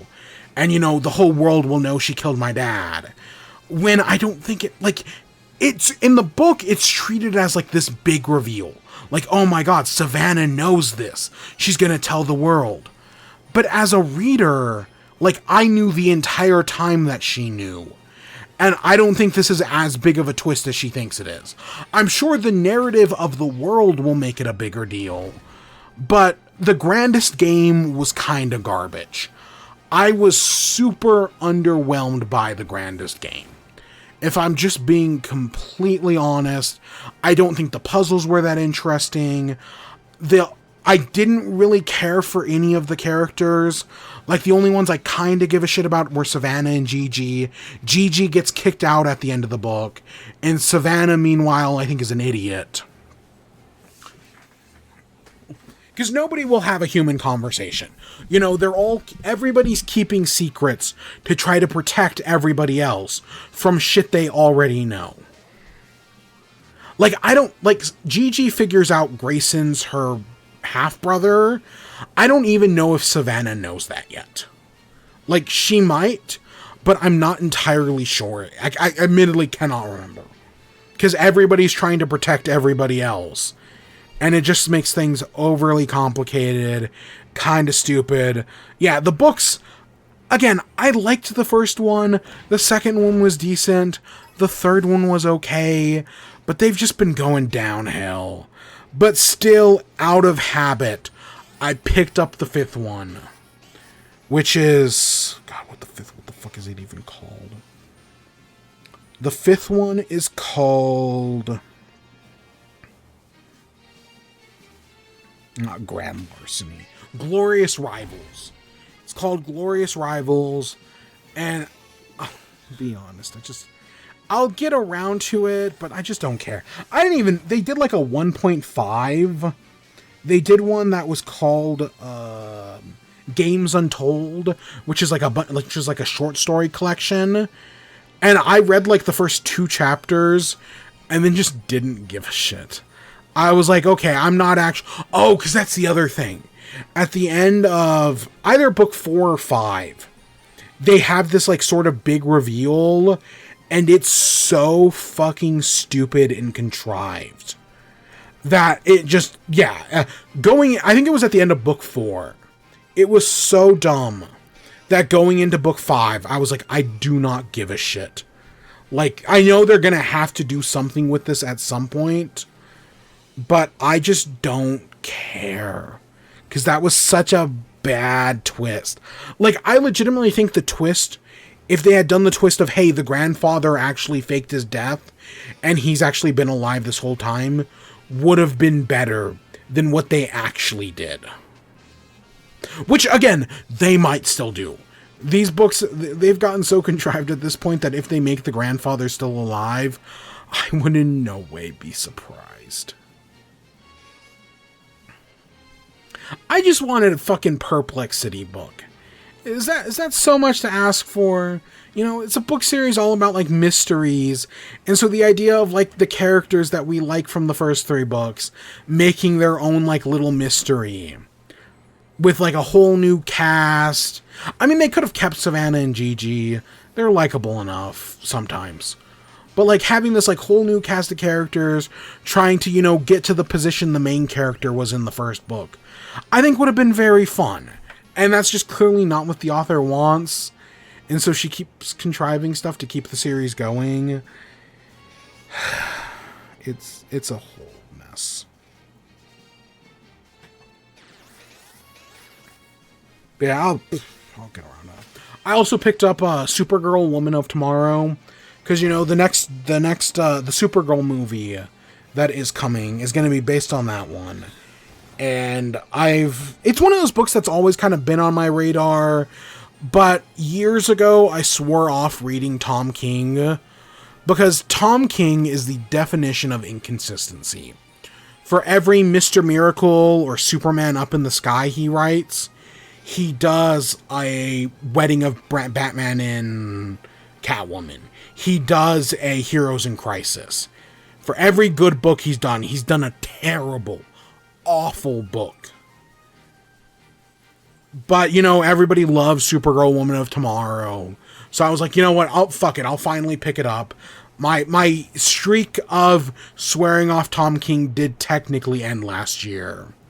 Earlier, I think it was last year. I think it ended in December of last year when I picked Up in the Sky. It's probably earlier than December.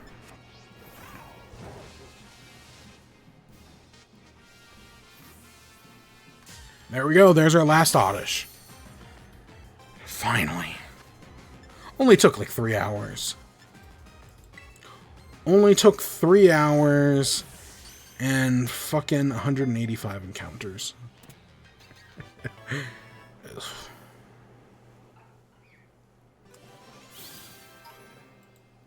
Alright, so let's go evolve some of these guys, go to our usual spot, and then we'll do the Marble League. Because we still got 2 Marble League events to go through tonight. I admittedly don't know how long either of them are. Oh, 6 minutes and 7 minutes? Okay, that's not bad. That's not bad at all. And then we'll end off for the night. Okay, I guess I'll say that in the outro. I do have something planned for tomorrow, but I'll say more about it at the end. Oh, because, yeah, we're still going to clear out these Oddishes. I guess I'll talk about it now. Fuck it. So, tomorrow, August 2nd. Technically, it's today because it's past midnight. But tomorrow, August 2nd, probably around... My goal is, like, 1 p.m. Central, 11 a.m. Pacific, 12 Mountain, 2 Eastern. Tomorrow, we're going to do Animal Crossing. we're going to do one final special Animal Crossing episode. Because I've mentioned it in the past. I've been working on a project in Animal Crossing. Just something that, you know, I've wanted to do for a while now, but it takes a long time, especially if you're trying to do it solo like I was. And I've been working on it for so long. And I'm pretty sure I'm finished with it tomorrow. If I did my math correct, I'm done tomorrow. So I want to do one more special event Animal Crossing. Day... God, it's over 1,000 at this point. Let me see. Days since March 20th, 2020. It's been 1,961 days since Animal Crossing released. So that was a long time ago. And I know 2,000 would be better, but I'm done now. So, like, why wait another 40 days? So we're going to do one final special episode of Animal Crossing to show what I've been working. It should be obvious. I know I've talked about it in the past. But we'll do that. I'm even going to add it to the Animal Crossing playlist because fuck it, I can. But finish off my special project. And then, yeah, and then as for all intents and purposes, I have done everything. Technically, that's not true, as I haven't done all the stamps, but I don't give a shit about that. I've done everything I wanted to do. So, yeah, tomorrow, one final special episode of Animal Crossing. And then, yeah, that's it. I know I never got around to Little Gator game. Technically, we could... I know I said I wanted to do it in July. It just didn't happen. Maybe it'll happen at some other point. Maybe we'll just do it as an in-chat game. I'll be honest, I have so many games I want to do for in-chat. Because, like, next week we are finishing Galaxy. Next week we are finishing Galaxy. Then, you know, we'll alternate between Galaxy and Pokemon. And at some point... Because after we beat Galaxy, we're doing Galaxy 2. Just by the by. I'm going to hook back up the Nintendo Wii, boot up Galaxy. I'm not even going to do the Wii U. I'm doing the Wii. We're going to play Galaxy. Maybe we'll play some other stuff, because there's still a bunch of other Wii games I want to play. At least, like, 2. But that is the plan. And then, yeah, maybe somewheres along the way, we'll do Little Gator game for these streams.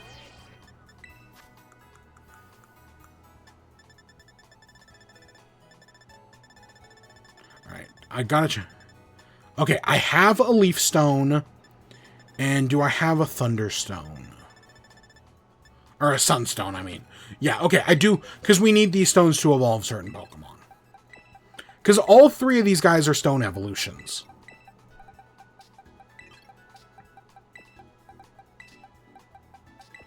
And honestly, we'll just get an Oddish and a Gloom. We'll worry about the Vileplume and whatnot later. I don't know why this has become my spot. I just kind of picked it, and ever since then I've just been rolling with it.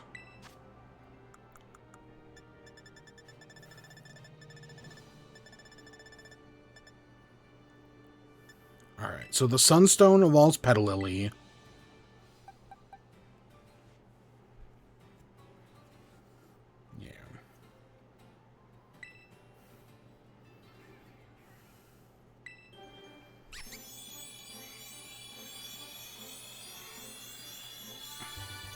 I kind of wish there was a way to get Hisui and Lilligant in this game.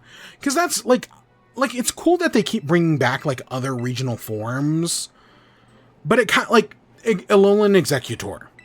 Like, it's cool that you can catch Alolan Executor at Blueberry Academy. It sucks that there's no way to evolve a normal Execute into an Alolan one.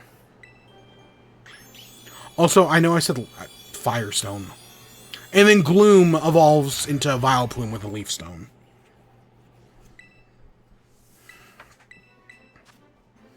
A Scovillain's a Pokemon that I want to use, but The problem is, if I did the 2 playthroughs I've done of Pokemon, one I had Meowscarada as a starter, and in the other one I used the fire guy, Fuecoco's evolution. So the problem is that Scovillain is both those types. I would only use a Scovillain in like a Quaxley run, but I have no interest in doing like a Quaxley run anytime soon. And again, if it had a 3rd evolution, that'd be a whole different story. I'd be fine double dipping if it had a 3rd evolution, but the fact that it doesn't... Not that I always use the strongest Pokemon, but you get my point. Alright, let's just show them off real quick, and I'll go bring up the Marble League. I already have it up, I just gotta switch it over. Look at them. Look at them all. All these green, shiny boys and girls. Bunch of little cutie patooties. For some reason, I thought Shiny Scovillain had a yellow pepper. Because normally it's a red and a green. And I thought when you got the shiny, it was like a red and a yellow, or a red and an orange. Because that would have been the perfect evolution. Because there are also orange and yellow bell peppers. I don't know why they didn't do that. That seems so obvious to do a 3rd evolution. And they just didn't. What a good Pokemon, which is such a waste. Maybe it'll get a Mega Evolution that turns it into a Hydra, but I'm not holding out. Alright, let's do that.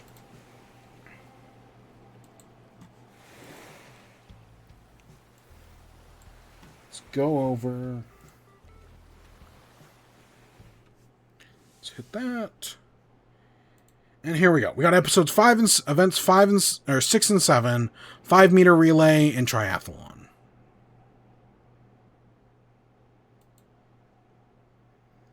If it loads.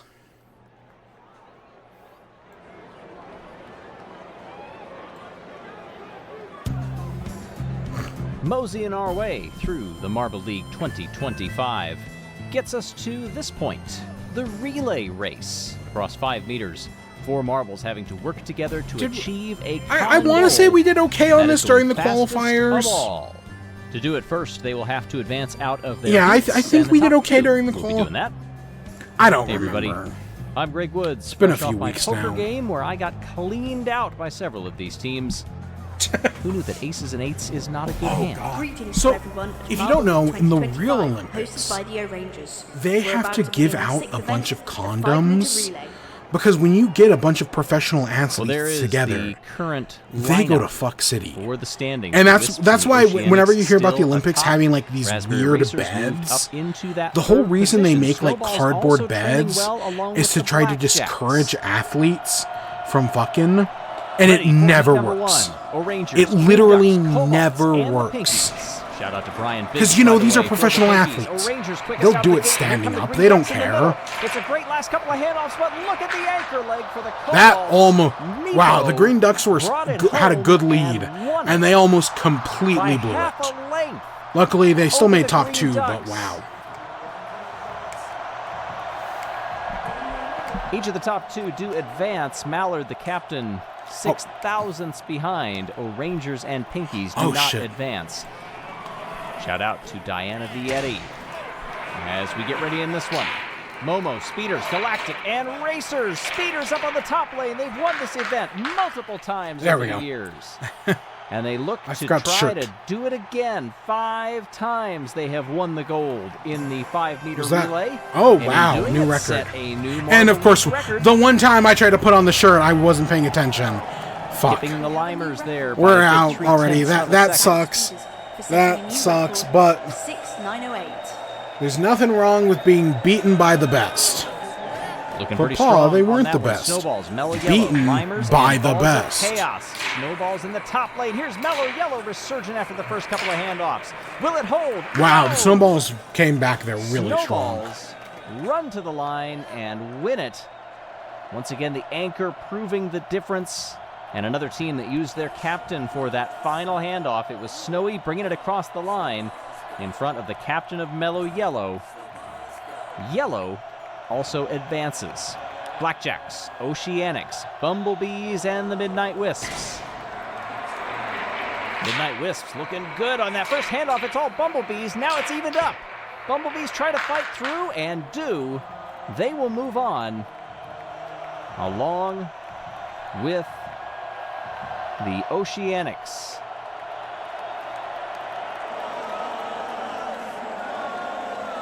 Blackjacks and Midnight Wisps ran a pretty good run. Wisps trailed off toward the end there.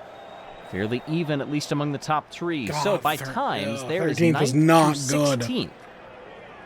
7-4. We started off so strong. And then, yeah, we've definitely... I mean, we're not doing as bad as the Raspberry Racers there. 2 semifinals. That's bad, but we're kind of falling apart. By the way, partway through this event, if you aren't decked out in merch yet, cheering your team on, I got my shirt. I'm doing my part.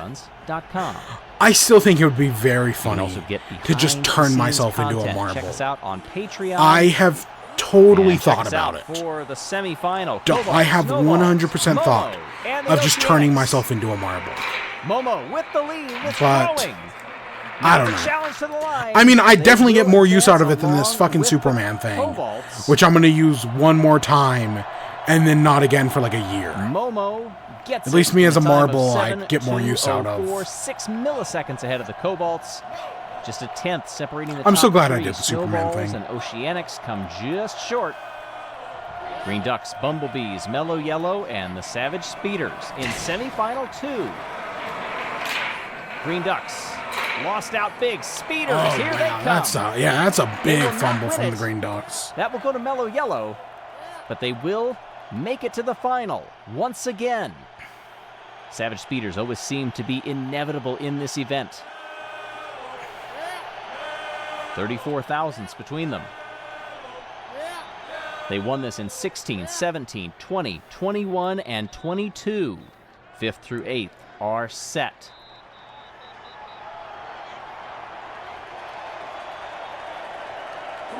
So who do you have for the gold in the 5-meter relay? Mellow Yellow, Cobalts, Savage Speeders, and Team Momo. The Cobalts might win a medal. Mellow Yellow quick on the top lane.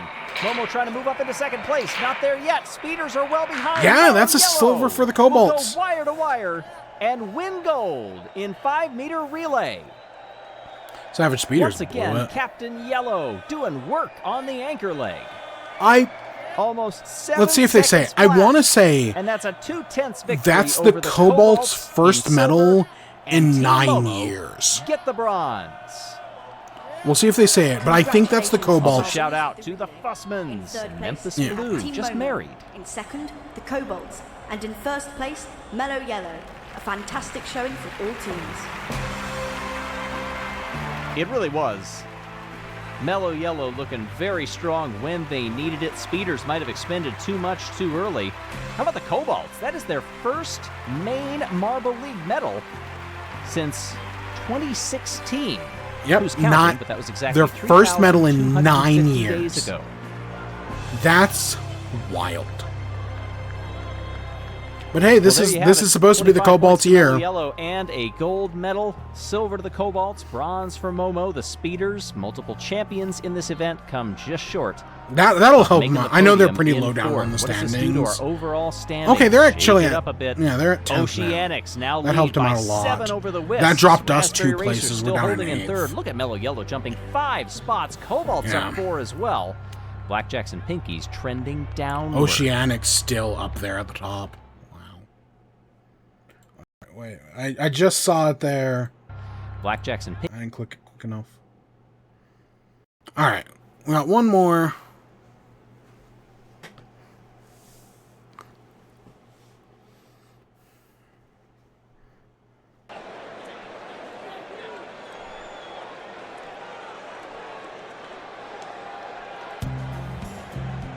For the first time, we venture outside of the stadium for the triathlon. It was a long trek out here. We actually did it late last night. I had to stick a lantern on the saddle to get out here. It worked. I mean, we made it. That was the first time in a long time that I'd used satellite navigation. Hey, everybody. I'm Greg Woods. Taking a look at our variable course, sand, track, water, and the Oceanics are leading the way so far. 87-80 over the Midnight Wisps. Raspberry Racers in third. Mellow Yellow trending nicely. The 7th event is the triathlon. And so again, I want to say we did decent. I want to say we might have even won this one in 3 during the qualifiers. Looking right there, because that's, I think, what got us into the league this year. Diving into so the water. I'm hopeful. The runners for Heat 1, 4 reserves in the field, along with 1 captain. That's Wispy from the Midnight Wisps. Down we come. We start on the sand, and it was Chiraco leading into that first turn, but the Oceanics snagged P1 just briefly. Everybody bumping up against that wall. Chiraco's lead is building. Oceanics, Midnight Wisps, also dueling for the lead, and coming out of nowhere, that's Balls of Chaos up into second place. Everybody getting that fine coating of sand. It's going to be washed away. Now onto the track. Get a little more friction with that sand through here. Oceanics running a good race. The Oceanics are just doing so well this year. Into the water they go, down toward the finish line. Oh, look at how close this is going to be. Nearly 4 wide. Midnight Wisps chasing Balls of Chaos. Mellow Yellow will get and they blow it at the very end, but they were still... Rangers are the last transfer position. That race changed complexion. Yeah, I still don't know what the Oceanics are doing. The water. They blew it at the end, and they blew it in the water, because of course they did. In between Mellow Yellow and Midnight Wisps, just a few hundredths between them. Oceanics and the Cobalts are out of as well. The Rangers for that final all right, here we go. Spot, but they will go no further. I always lose this here. This time, it's so easy to lose. Reserves. We drop on down. Okay, we're in second. And it's Savage Speeders off to a fast clip. We're keeping on their tail. Contact Come on, there. pass them up. Galactic. Don't lose to the Green Ducks. Farther. Okay, we're back in second third. Place, back toward the Green Ducks captain Mallard. Now it is Mallard up into second place. Chasing rapidly from the Savage Speeders as they head on to the track portion. Round through that chicane, we've fallen go back the a few Ducks. places. They are into first. Top 4 will advance. Yeah, we've fallen. Into the water. We've fallen a bunch. Gets the better run down toward the line. They all condensed down to the bottom lane among those top I don't 3. know. We didn't. We got 5th. Yeah. Momo. Speeders do get the win. Yeah, we just kept falling back, and we couldn't recover in the end. Those are your 4 transfers. Quasar, the reserve for Team Galactic, just misses out by 0.08 of a second. And we had a DNF, the Pinkies. They did not make it down to the course. Oh, they never even made it to the track, just on the sand. Finalists are Balls of Chaos, Bumblebees, Green Ducks, Mellow Yellow, Midnight Wisps, O'Rangers, Savage Speeders. Speeders were disappointed not to take gold in the previous event. Those 5-meter events normally go pretty well. Blow it. Shout out to the Shining Swarm team owner, Conti New. Also shout out to the Skyway Chase set. Look at how tall that thing is. You want to see some marbles get scared of heights before diving down? See how they react, and more importantly, see who wins. Check it out. On to the consolation round. Blackjacks, Pinkies, Limers, Cobalts, Galactic, Oceanics, Snowballs, and the Raspberry Racers. And several were shot from a cannon as they headed down. On to the sand for the first time. Snowballs lead with Snowstorm. We're way back. Limers go up into second. Briefly, contact sends them backward. That opens the door for the Pinkies' Captain Pinky Toe to get by. Limers are come on, backward. pick it up. Oceanics right there, weaving back and forth in a nice duel with the Cobalts. Up front, move aside. We've got a new leader, but as we've seen, diving into the water changes everything. Yeah, it really does. Especially if you manage to catch a draft. We wait for the white balance to adjust over the line. Blackjacks get it in front of Pinkies and Snowballs.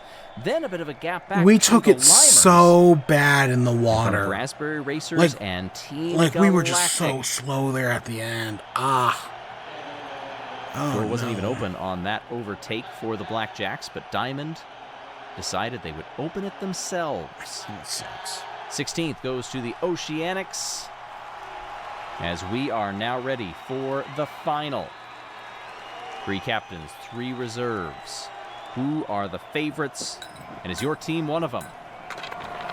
Off to award our next gold medal And it's Mellow Yellow who get off to a fine start. But they're losing speed, bumping up against the wall, going around the outside. Savage Speeders, they take the lead. No, but they don't hold it. Watching back there with the Midnight Wisps, they are in a duel with Balls of Chaos now. Catching the draft. Sand portion It's really just these two. Everyone's so far back. back. Again, the water could change anything. It's basically affected everything right there every with round. them. A couple of lengths apart as they come down into the water. In the rundown for the gold. No, since they're all on the side. Nobody even had a they all fell to that side. Savage Speeders and the Midnight Wisps.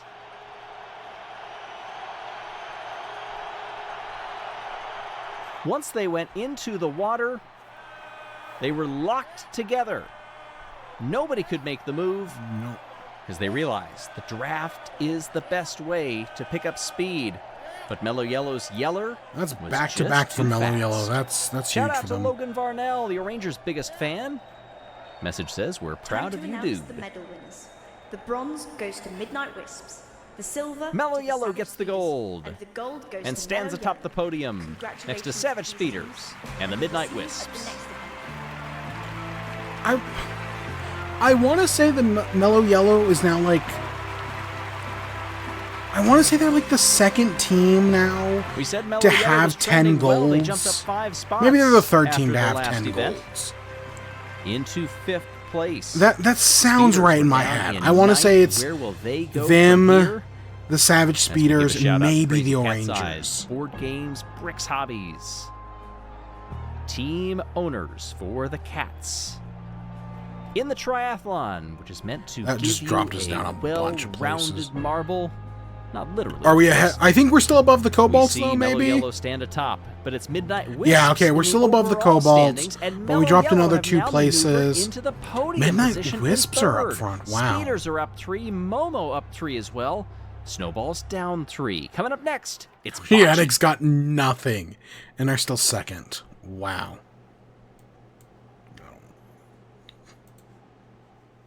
Today I'm on vacation from... Another time, Point Crow. Another time.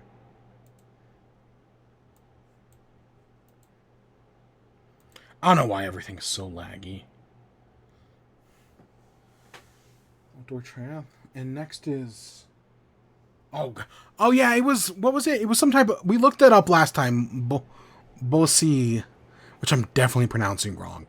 Because there's no way it's actually pronounced Bossy. Is a, like, bowling sort of thing.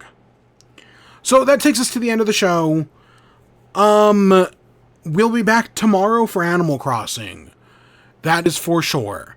One final day of Animal Crossing should be, you know, again, it's just something I've been working towards for like months now. And, you know, I get to show off a few things. We're going to throw a bunch of shit away. But it'll be cool. I'm glad we're doing it. Maybe we'll plant some trees or something. I don't know. We'll see.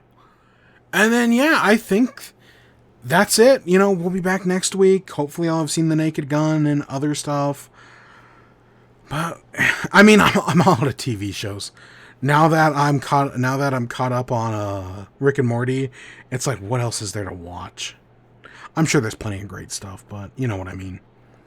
But yeah, that's what we're going to end off for tonight. So I hope you all enjoyed. Stay tuned for more. Till next time. Peace.